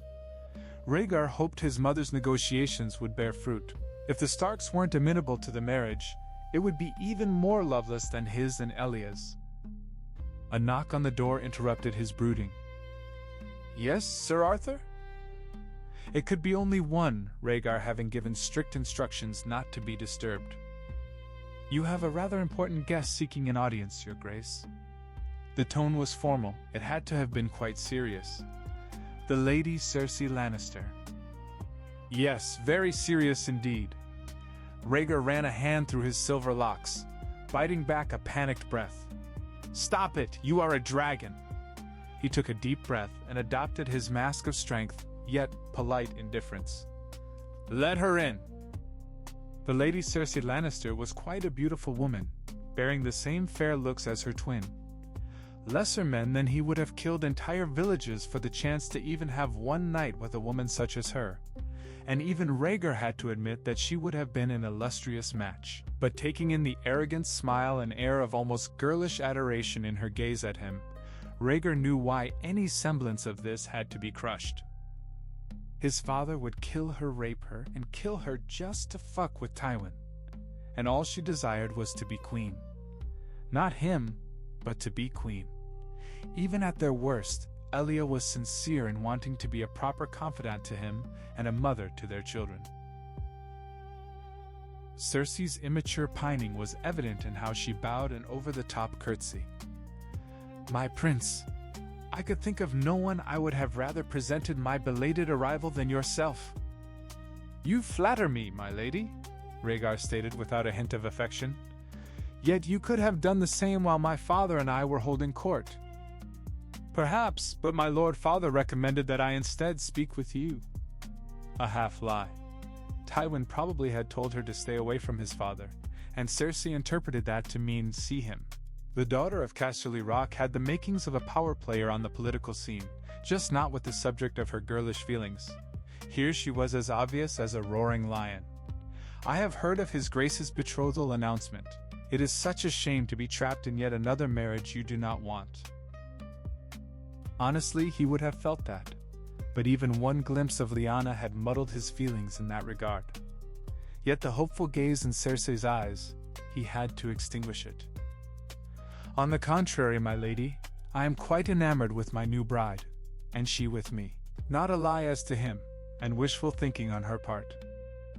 Cersei's smile fell, hope curdling into a mix of worry and pleading. She had readily accepted to lead the Lannister delegation to the tourney, with her father's reluctance to be in the same kingdom as Aerys, to not only see her beloved brother, but to finally seduce the prince she loved. Hearing of the betrothal announcement hadn't dampened her resolve, since it seemed clear that Rhaegar didn't want it. But now, he seemingly did. My prince, you need not let the spat between my father and your father affect things. You will be king. Will be. I am not now. If I marry you, my father would kill you and then disinherit me. Just for disobeying. Not just for that. He hates you, hates every Lannister, ever since your mother spurned his advances so many years ago." Rhaegar didn't want to do this, but he needed Cersei to get out of his hair to keep the peace. "I am to marry the Lady Lyanna and keep Princess Elia." Cersei felt her plan rapidly collapsing. "My prince, I love you." "God, spare me these blushing maidens. You don't, my lady. You only wish to be queen. That I blame on your father, and I can't fault you for his ambitions." Motioning for Sir Arthur, he gently guided her to the door. "But it will not happen, so I suggest finding someone else. You are a beautiful, desirable catch, and I have no doubt you will find someone worthy of you. But good day, Lady Cersei." He shut the door in her face, hoping to the gods that this would be the end of her meddling. Staring at the oaken door with pure shock, Cersei just couldn't believe it.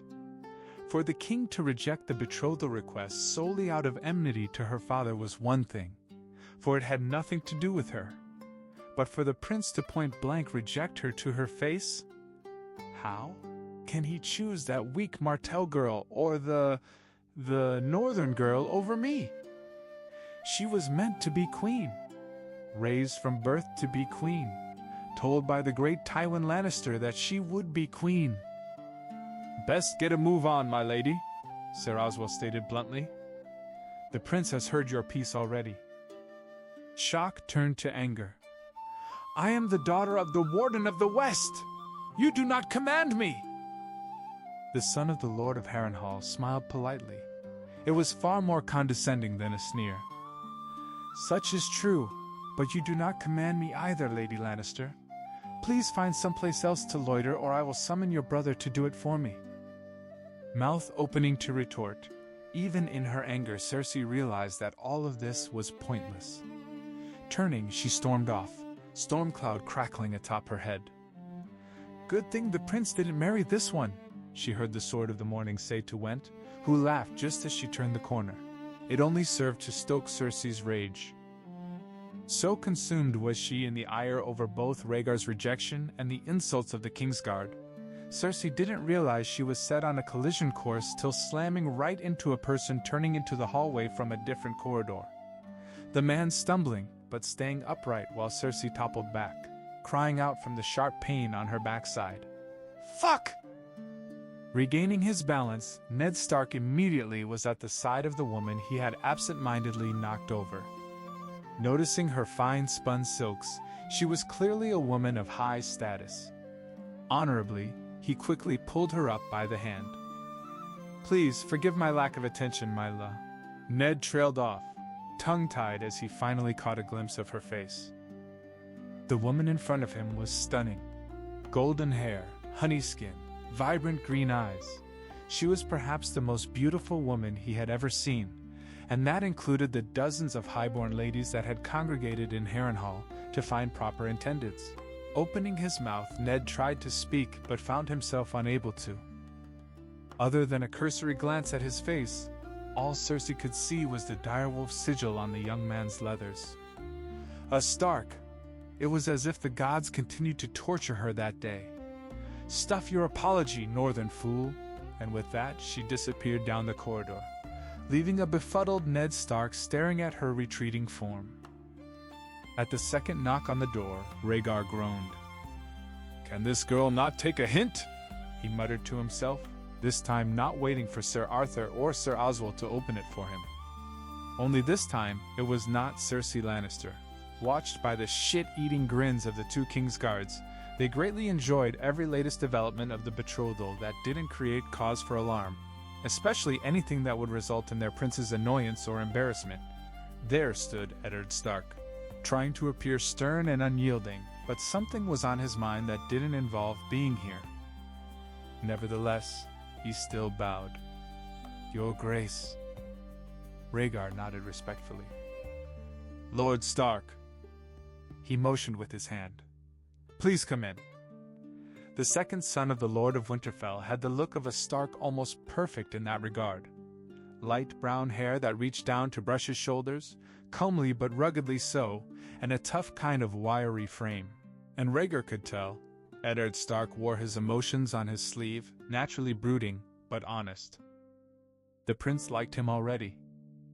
"Forgive me for being blunt upon our first words," Ned began, "but I just ran into a rather enraged woman in the corridors not a few minutes ago."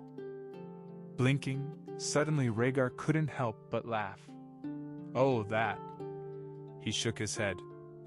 "Lady Cersei Lannister came to speak to me about a betrothal between us." Cersei Lannister.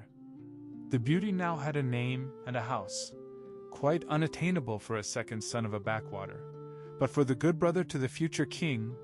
No, don't jape yourself, Ned. So that's who she was? A wary look the prince's way. And did you accept? Not in the slightest. I am happily married to the Princess Elia, and the only other attachment would be to your sister. Rhaegar knew he was treading on thin ice, and wanted to make a good impression. Expression hardening, Ned crossed his arms. "Do I have leave to speak freely, Your Grace?" Rhaegar waved his hand. "We are supposed to end up family, so I would only think less of you if you didn't, Lord Stark. And call me Rhaegar. You are in private and my future good brother, so you have leave to." All right. The prince had a charm about him, one that one couldn't help but like on an almost ordinary level, though the silver hair and stunning Valyrian features branded him as anything but ordinary. I cannot lie and say the prospect of my sister being the second wife of a man is not concerning to myself and my house. Completely fair, Lord Stark. If I am to call you Rhaegar, you may call me Ned.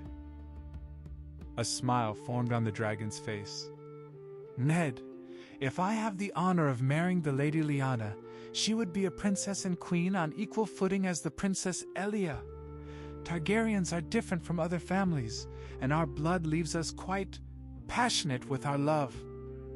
As was Aegon the Conqueror and Maegor the Cruel, at least at first. Ned regarded him with new eyes. He could see what his sister saw, what the singing represented. There wasn't anything underhanded about Rhaegar Targaryen, at least not in his own personality. The man was quite naturally a decent person, same as Lyanna. Knowing now where to look, Ned could tell. You said if I have the honor, you would seriously refuse your father's orders? Sighing, the prince ran a hand through his hair. I would hope such an event doesn't occur, but if need be, I would never force your sister into a marriage she would not want. Such had essentially occurred with Elia, and Rhaegar was damned if he would do it again. You have my word as a Targaryen, Ned, he offered his hand.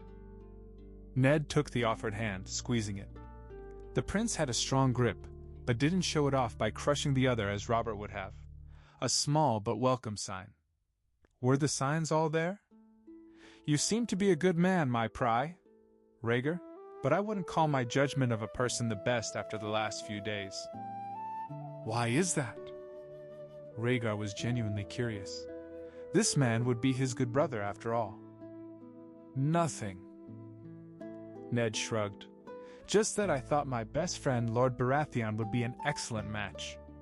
Turns out he was for House Stark, not for Lyanna. Gray eyes found Rhaegar narrowed.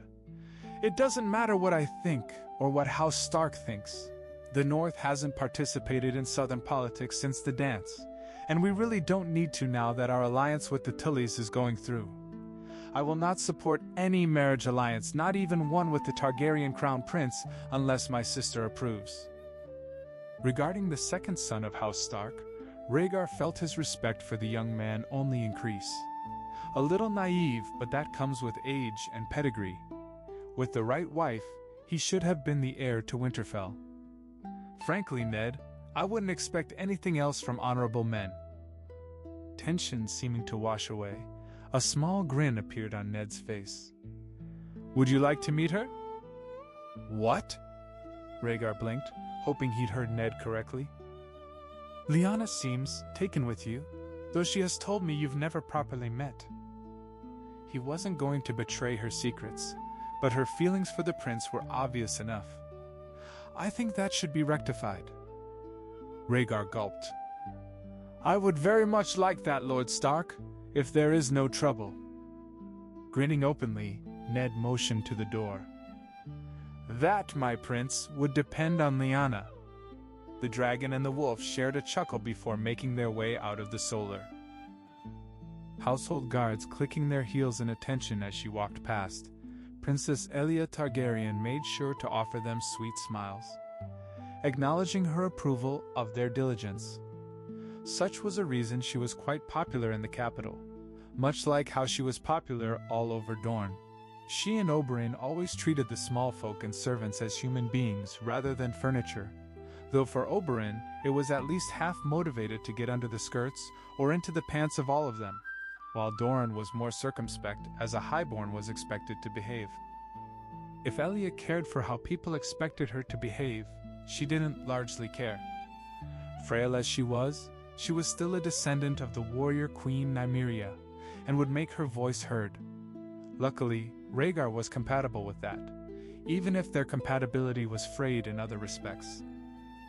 But her mind didn't focus on this, or even her usual risks and problems. With Aegon with his nursemaids and Rhaenys at her early lessons, the scroll in her hand needed attending to, and there was only one person she trusted enough to discuss it with. No one willing to stop or sideline her with the king at Harrenhal, Elia threw open the door to the nondescript bedchambers despite the muffled grunts and moans emanating from within.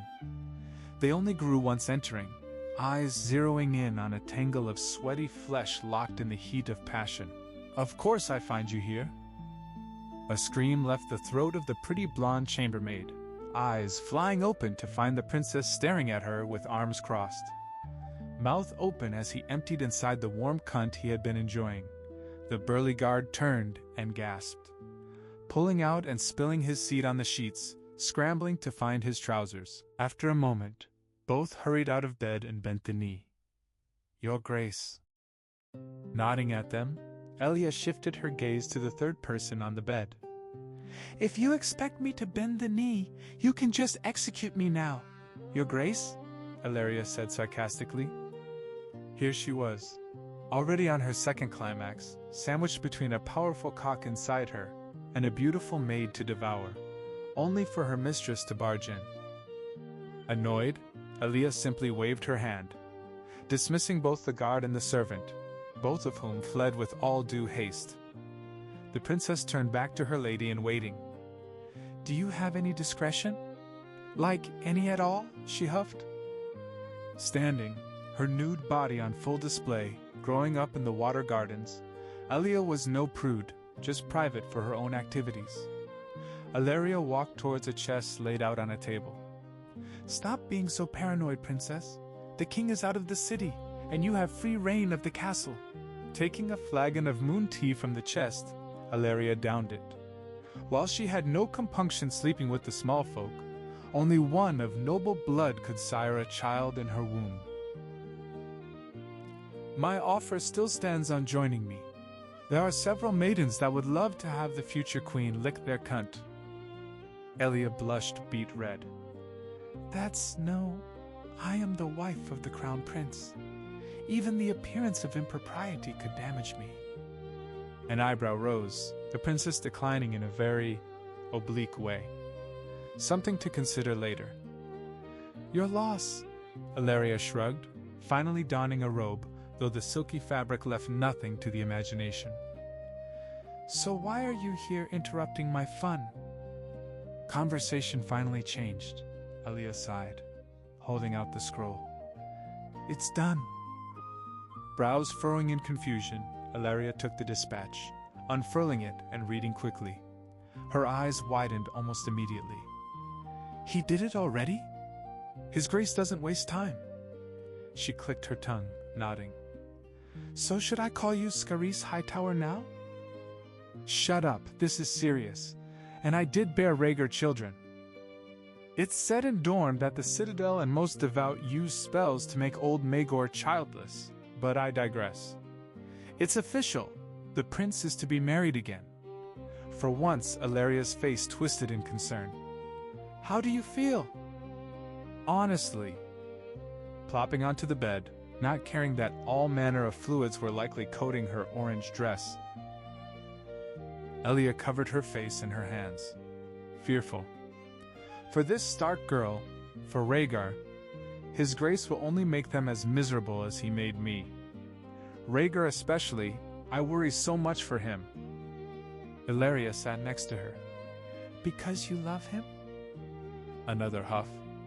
Because he's the father of my children and my friend. Friends don't coax those kinds of screams out of you at night. Well, at least your friends don't. Elia scowled. You're impossible. And yet you don't want another lady in waiting. Wrapping an arm around Elia's shoulder, Elia comforted her as best she could.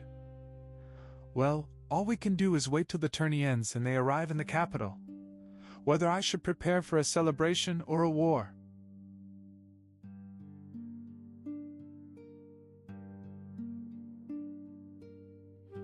They sat silently for a few moments.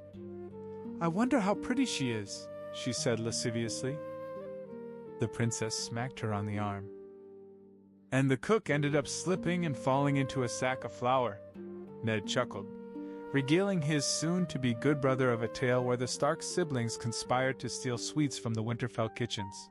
Rhaegar listened intently, violet eyes sparkling largely for the first time since leaving his children in the Red Keep to come here. Father was furious and called us all in his solar. Oh, this I have to hear. Rhaegar knew his father would have probably caned him, and then had the cook executed, but he wouldn't let his family's darkness poison the Starks. It will once you marry Lyanna. He buried his guilt. Lyanna took the blame, saying she was acting alone. Ned smiled wistfully. Father loves her the best, so she got the least punishment. Just like defending that young lord, a proud girl with a sense of justice. Everything he heard of his bride was causing his heart to flutter, as if he were some love-struck boy of 10 and 3. Your sister is quite a woman. Seeing Ned nod, Rhaegar tried a different tack. I heard she's good with a sword. Ned raised an eyebrow. Where'd you hear that? Servants gossip. That they do. Ned sighed. Aye, she loves it. Riding and fighting, father didn't let her at first, but she wore him down. She's better than me sometimes. Rhaegar chuckled. I'll have to see that to believe it. You already did. Baelor the Blessed locked his sisters in the Maiden Vault, but that's an extreme example. Your sister would have freedom in the Red Keep to an extent not seen in most castles. As a princess, her authority is below only myself, my father, my mother, and Lord Connington. Equal to your other wife? Ned held up two hands. Not being antagonistic, but it's a fact. You'll have to handle that issue if the North will accept this marriage. Having the Princess Elia being the power and Lya being the broodmare will only insult the entire North. Exhaling, Rhaegar vowed to himself to make sure Lyanna never felt like a second wife, nor Elia feeling like she was supplanted. He was capable of loving more than one, and so will you. It is in the dragon's blood. His great uncle's words provided the proper guidance.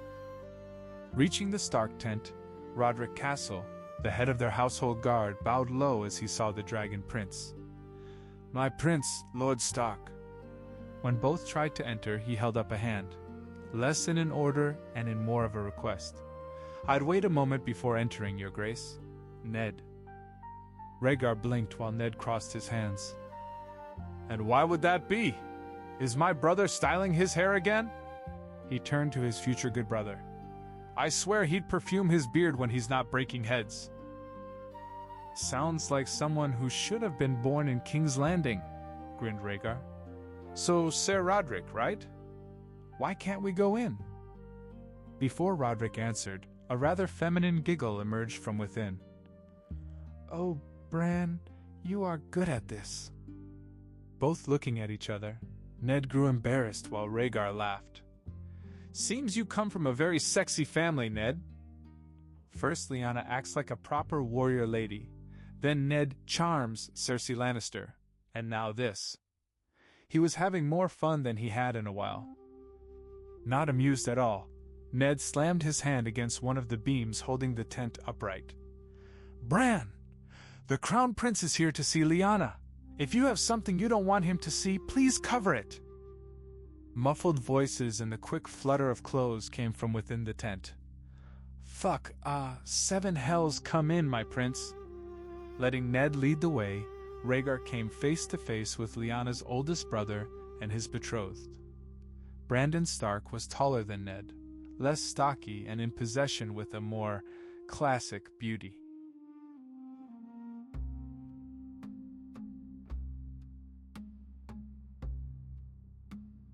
His intended was clearly a Tully, fire-red hair and outwardly dour, yet seemingly devoted to her betrothed.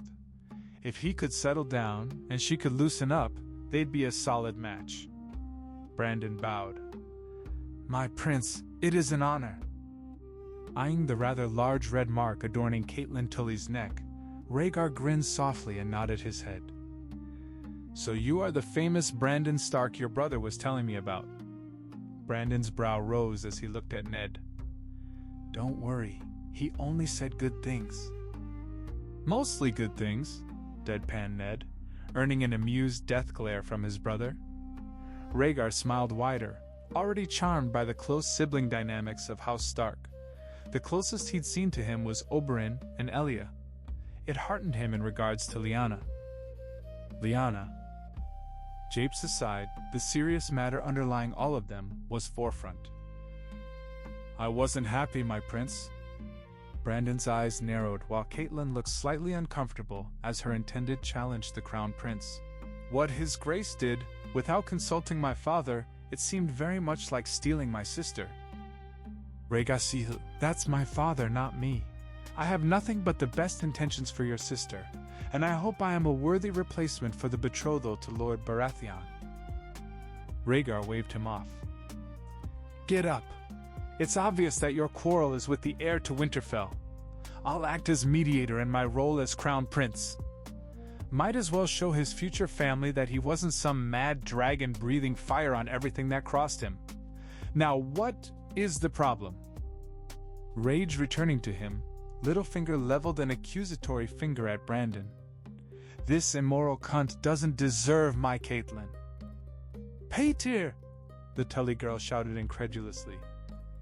Call me a cunt one more time, Brandon hissed back. I don't take insults from some no-name lordling with nothing to your name. He was undeterred. She deserves someone who actually loves her. Like me! Both Brandon and Ned snickered, finding the whole thing hilarious. Rhaegar bit back a laugh as well. This boy was the scrawny son of a hedge knight.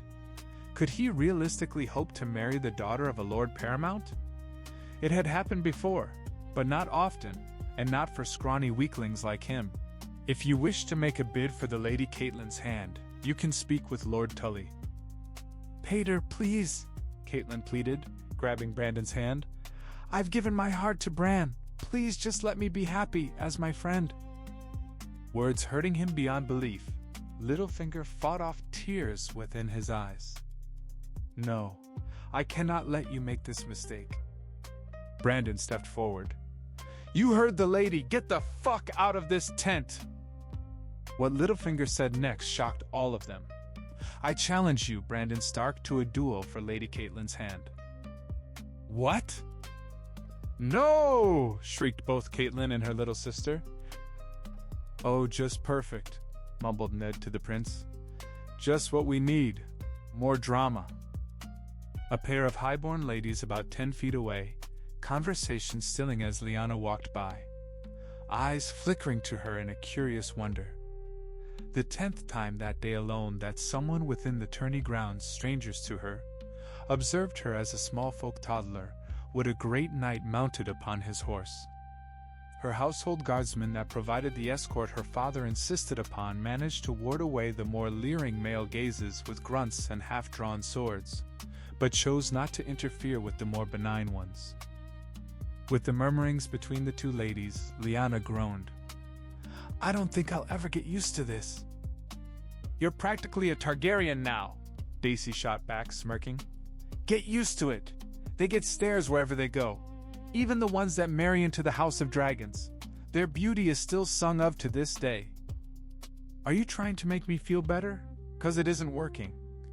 Lyanna was used to such stares in Winterfell. But it was different there. The North always had a sense of close-knit camaraderie due to the harsh terrain and brutal winters. Lords that weren't shy about knocking back ale with their charges and small folk that could always count on the swift counsel and justice of their lords. Not so in the South, where questions of form usually took priority over substance. Lyanna enjoyed being able to slip out unnoticed, the level of anonymity being the daughter of an important but backwater house gave her. Now, I'm like a caged bird, always being gawked at. Daisy glanced at her, frowning. Would you rather be chained to Lord Baratheon? There was a pause. I never said that, Lyanna said finally. Rhaegar, I don't think he would chain me that way. She wanted someone who would respect and honor her, eccentricities and all. Robert wouldn't, while she felt Rhaegar would. It's the title that's constricting, not the man. For someone that considerate, she'd endure any sense of social duty required of her. Sensing Lyanna was done with the particular subject, Daisy switched the topic of conversation, leaning in to whisper, I found you a lance. Lyanna raised an eyebrow. That quickly? Each spoke in a hushed whisper, only the other could hear. How'd you get it? Her lady-in-waiting grinned. A girl has her ways, especially a Mormont.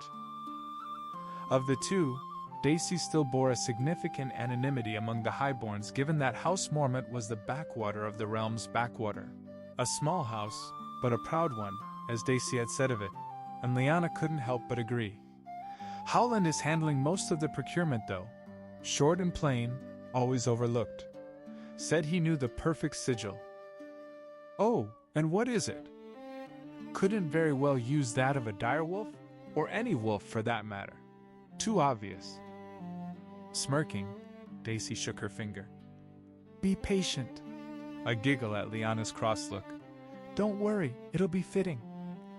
She was cut off as a man bumped into her, nearly sending the slender she-bear toppling to the ground. It was Littlefinger, almost comically angry with a flushed face and glowering expression. Watch it, cunt! Daisy hissed. The son of the fingers glanced back, but his eyes settled on Lyanna. Tell your shit of a brother that he's going to get what he deserves. Brian, Lyanna's lead guard, glared menacingly at Littlefinger. Best be on your way now, lad. Still smoldering, Baelish turned and stormed off. Blinking, the ladies hurried back to their tent to find Catelyn Tully hugging her inconsolable sister, Brandon and Ned standing awkwardly to the side. By the gods, what in seven hells happened? Lyanna exclaimed. Peter Baelish challenged Brandon to a duel for Catelyn's hand, Ned answered grimly, nervously glancing back at the tent. I knew he had affections for her. It was apparent by just looking at him, but it seemed to Lyanna that Catelyn had no idea. Is she that clueless about some things? He'll be killed, wailed Lysa, who then glared venomously at Brandon. Look what you did, murderer!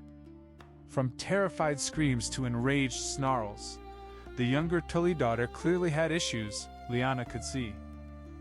This is not Bran's fault, it's Peter's. Say what one wants about Catelyn Tully. She was completely devoted to her betrothed. He came looking for a confrontation, and he got one. If it weren't for her sister's grip around her, Lyanna thought Lysa would have charged at her brother. Is this what you wanted? My sister to your grubby little wildling paws that you'd kill the best man in the world? Brandon snorted. I'm not going to kill him, and I doubt he'll even come close to me. Normally arrogant, from the looks of Peter Baelish the arrogance on her brother's part was well-founded. Ned, Cat, I need to get something to eat. The mornings... His eyes flickered suspiciously away from Lyanna. Discussions in this, whatever it was, made me hungry. With a look of longing from his bride, Brandon left. Clearing his throat, Ned walked to his sister. "Leah, there's someone in the tent wanting to see you about something. Go talk to him while I escort Caitlin and Lysa back to their father." He looked at Daisy. "Mind helping me out?" "Of course," Daisy replied, smiling at Lyanna, who only raised her eyebrows. "Who wants to see me?" From the way Daisy jumped to go with her brother, it had to be Howland. "You fool! Why are you here so blatantly?" Determined to chew him out, she marched into the tent, only to stop in her tracks. Gray eyes meeting a breathtaking shade of violet, knocking all words, all thoughts out of her. Rhaegar Targaryen smiled at her. "Lady Lyanna," he bowed. Up close and personal, he could feel this woman's effect on him, an enchantment that consumed his very soul. A betrothal he had been dreading for weeks, suddenly upended in, has it only been a day? Since seeing Lyanna Stark fighting those squires, all bigger than her, he haunted his every thought and he just couldn't stop it. "Do I want to?" Owl-eyed. It took a moment for Lyanna to comprehend who was standing before her. Blushing, she curtsied, simple tan dress billowing out as she did so. "Your Grace." Trying to ignore the look of him in the dragon-emblazoned gamson that showed off his toned muscles and trim waist. There was no denying Lyanna Stark was a beauty. Harsh and wild, but such only enhanced her charm. A direwolf, wild winter rose. "I spoke with both your brothers," he said, stammering slightly. "Given our situation, I feel we should be properly introduced to each other." Standing there, fingers fiddling with the pleats of her dress, Lyanna's heart thudded out of her chest. The normally unflappable daughter of winter knocked for a loop by the close proximity of the handsome dragon prince. I see nothing wrong with that." Here to meet her, to be formally introduced. The last time a man had come for that from her, it hadn't ended well. But this one was different. Lyanna wanted to speak with Rhaegar. Would you like to take a seat, Your Grace?" Falling back on his chivalrous demeanor drummed into him while a squire for Sir Barristan, Rhaegar nodded, containing his amusement about how flustered the northern beauty was acting. It was both comical and undeniably sweet. "Lead the way, Lady Stark." Confident but polite, Rhaegar's attitude only flustered Lyanna more. The young girl wanting nothing but to jump him and find out if his lips were as delicious as they looked. "Follow me this way," she croaked, leading him to her sleep quarters.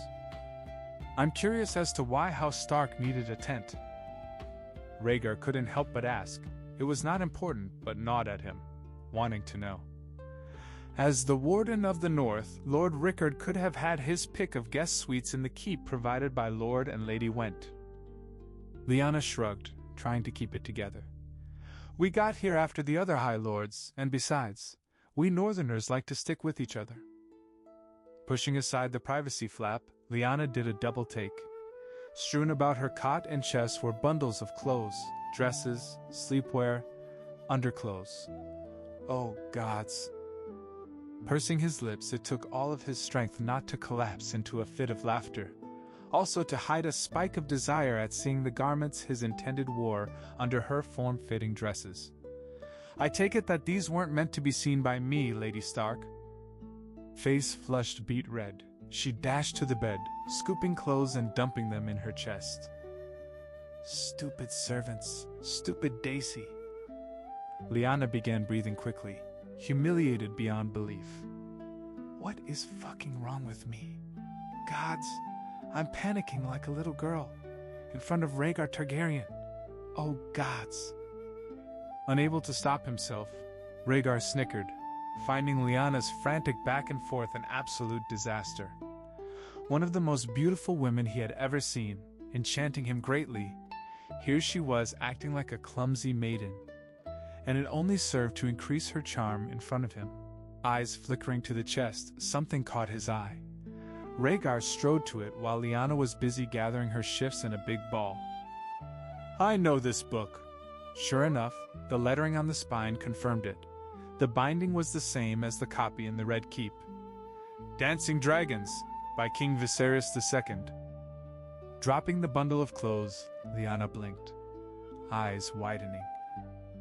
Did you read it, Your Grace? Of course. It was my favorite as a child. Still is, by a matter of fact. Her embarrassment and frantic worry fell, a warm hitch in her heart. It is my favorite, too. Was she asleep? No, she couldn't be dreaming. This was something she wouldn't have comprehended. My brother gave it to me as a 10th name day gift from the Vale. Your brother has excellent taste.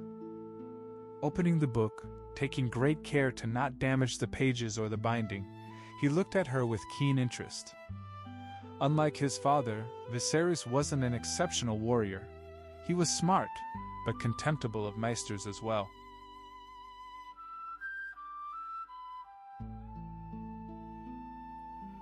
Waiting for her leave to sit, Lyanna nodded, sitting on her cot and beaming when the gorgeous Valyrian prince sat next to her, setting the book back in her lap. Ended up writing the most accurate take of the Dance of Dragons ever written, even though the Citadel keeps trying to ban this book. Lyanna looked at him, surprised. Why would they do that? Rhaegar shrugged. He fought the official historical account written by the Masters, knew what they did to Maegor's reputation, and was not about to let it happen to his mother and father. This was greatly pleasing to him. Elia liked to read, but they couldn't get past their reservations to be that intimate. His mother was his mother. Connington didn't care for history, and none of the Kingsguards could really be bothered. The prince wanted someone he could discuss these things for hours on end, and it seemed like he found her. How did I never know of this woman till now? The Maesters insist that Prince Daemon only married Rhaenyra for her throne. That is a lie, Lyanna stated vehemently. Their romance had shaped her childhood and adolescent dreams of love, as stated in the novel. They were madly in love, just like the book says. At his sigh, she placed her hands in her lap, looking at him pleadingly, worriedly. Weren't they? Sighing again, Rhaegar leaned back. The Masters wanted to discredit Rhaenyra, largely because she was a woman and their patron, House Hightower, was the blood of the Greens. However, from what our house's sources say, Daemon did initially marry her for the throne, plus for her beauty. Those stories of her growing fat, hugely exaggerated. As he spoke, the light in her gray eyes started to dim, as if he had just strangled to death the most precious thing to her. It broke his heart. But that's not the whole story. The northern beauty hung on his every word. Tell me, my prince. Gods, this girl would be the death of him. Something about a dragon. We are temperamental and rather impulsive, especially in our love lives. But when it comes down to it, we mate for life. Such as it was with Daemon. He couldn't help but fall for his she-dragon, even going so far as to leap to his certain death at the god's eye just to protect her. Glancing at the she-wolf, she was close to swooning, clutching the book to her chest as if having made a long-sought discovery. I only wish Winterfell wasn't so far away. Had Cregan Stark got there sooner, Daemon and Rhaenyra would have sat on the Iron Throne for a long time. Gleeful, Lyanna impulsively reached over to poke Rhaegar in the chest. You see now the power of the direwolf. Winter comes for our enemies. Realizing how informal she acted, her eyes widened and she drew away. Opening her mouth to apologize, Lyanna caught the glint in his violet eyes, and suddenly they burst into laughter. Please, she said through her giggles. Forgive me for that, Your Grace. Don't worry about that, he said gently, reaching out to place his hand on hers. And you're my betrothed. Call me Rhaegar. Rhaegar! The flutter in her heart returned, a pleasant warmth pulsing from his hand onto hers. If this is what the touch of his hand on mine feels like. Lyanna crossed her legs, hoping he didn't notice the sudden heat in her core. I like that, Rhaegar. His name felt so good on her lips. Call me Lyanna. Lyanna. A beautiful name for a beautiful woman. She could barely reply. He thinks I'm beautiful. What happened to me? Whatever did, she didn't mind. So Lyanna, tell me something about yourself. Blinking, Lyanna stared at him. You want to know about me? He peered at her as if he couldn't fathom what she said. We are to be married. Of course I want to know about you. What had happened to the stunning winter rose? Why would you think I didn't care to ask? Wiping her eyes, Lyanna just smiled warmly at him. Robert hadn't even bothered to ask. Rhaegar is not Robert. Had she ever thought she'd end up so lucky? Her dragon prince just got more and more beautiful with each passing moment. My dragon prince? What would you like to know? Everything, he rasped, captivated by her smile. No woman in his life had ever truly enchanted him in the way she did. I don't know what it is about you, Lyanna, but ever since I caught a glimpse of you, at the feast, you've never been far from my mind. Blushing bright red, she tucked her head between hunched shoulders, feeling like a love-struck maiden, which she was. Despite how Robert treated her and the violation she felt, nothing would have made Lyanna happier than if Rhaegar leaned in and kissed her. So hard she had fallen for him, the plummet never-ending. You can say the same for me, Rhaegar. I've never met a more breathtaking man. Gently, she stroked his palm with her thumb, enjoying the calloused yet soft skin of an accomplished swordsman. Matching her smile with one of his own, Rhaegar cleared his throat. Your brother told me how much of a rider you are. Honestly, it was the first thing that came to mind. Said you could put a Dothraki screamer to shame while mounted. Face sparkling with joy, Lyanna pondered for a moment, then stood, tugging on the prince's hand. Why tell you when I can show you, my prince? The last was teasing, letting Rhaegar know what kind of a woman he was to marry. From the twinkle in his violet eyes, he clearly didn't mind in the slightest. Outside the tent, a quick rush to the stables of the Northmen found a particular stall. All right, what is it you want to show me? Rhaegar asked. Whistling, Lyanna laughed when Winter poked his head out of the stall, nicking happily and brushing her muzzle against the she-wolf's hair. Winter girl, stop it, she laughed, a more beautiful sound Rhaegar had never heard. My prince, this is Winter. I raised her since she was but a little foal. As the dapple-gray mare calmed down, Lyanna felt slightly nervous. The Prince of Dragonstone likely had every manner of fine mounts in the stables of King's Landing. What would he say about the stalwart northern breed? She didn't even think about showing her off to Robert. Approaching the horse, Rhaegar found Winter staring at him, huffing and attempting to knock him away when the prince raised a hand to stroke her head. Hey, He moved to calm the agitated horse. Gidarinya, Gida, he cooed softly, hand gentle against the animal's hide. Isa Zoz, Sona. High Valyrian tumbled from his lips automatically, the language he used when speaking to the animals on Dragonstone. Amazingly, the horse calmed down, stilling and accepting Rhaegar's touch. The prince smiled, Winter reminding him so much of Lyanna. Iksa ya gevi an sonar, separ gevi. Lyanna stared with mouth agape as Winter nicked, nuzzling Rhaegar's shoulders the same way she had done for her. Winter is never that good with strangers. He's perfect, and mine. She couldn't hope to contain her excitement and joy. You'll have to share him. The daughter of Winterfell put that aside for now. Would you like to go for a ride, Rhaegar? Giving one last stroke to the stunning horse, Rhaegar almost said yes. I'm afraid I'll have to pass on that, my dear Lyanna. Her face fell, though Lyanna passed it off with a grin. Are you scared that your betrothed would beat you in a race? Rhaegar chuckled. As fun as that sounds, it is getting late in the evening. I wouldn't want to keep you past dark. While she was sad about it, it was clear the lady understood. I think she's close to perfect. Would you like me to escort you through Harrenhal? I've been here plenty of times before, so I can give you the grand tour. The gray eyes that so captivated him lit up. Without hesitation, she looped her arm in his, not wanting to be parted from the dashing Rhaegar Targaryen at the moment. "Lead the way, my prince!"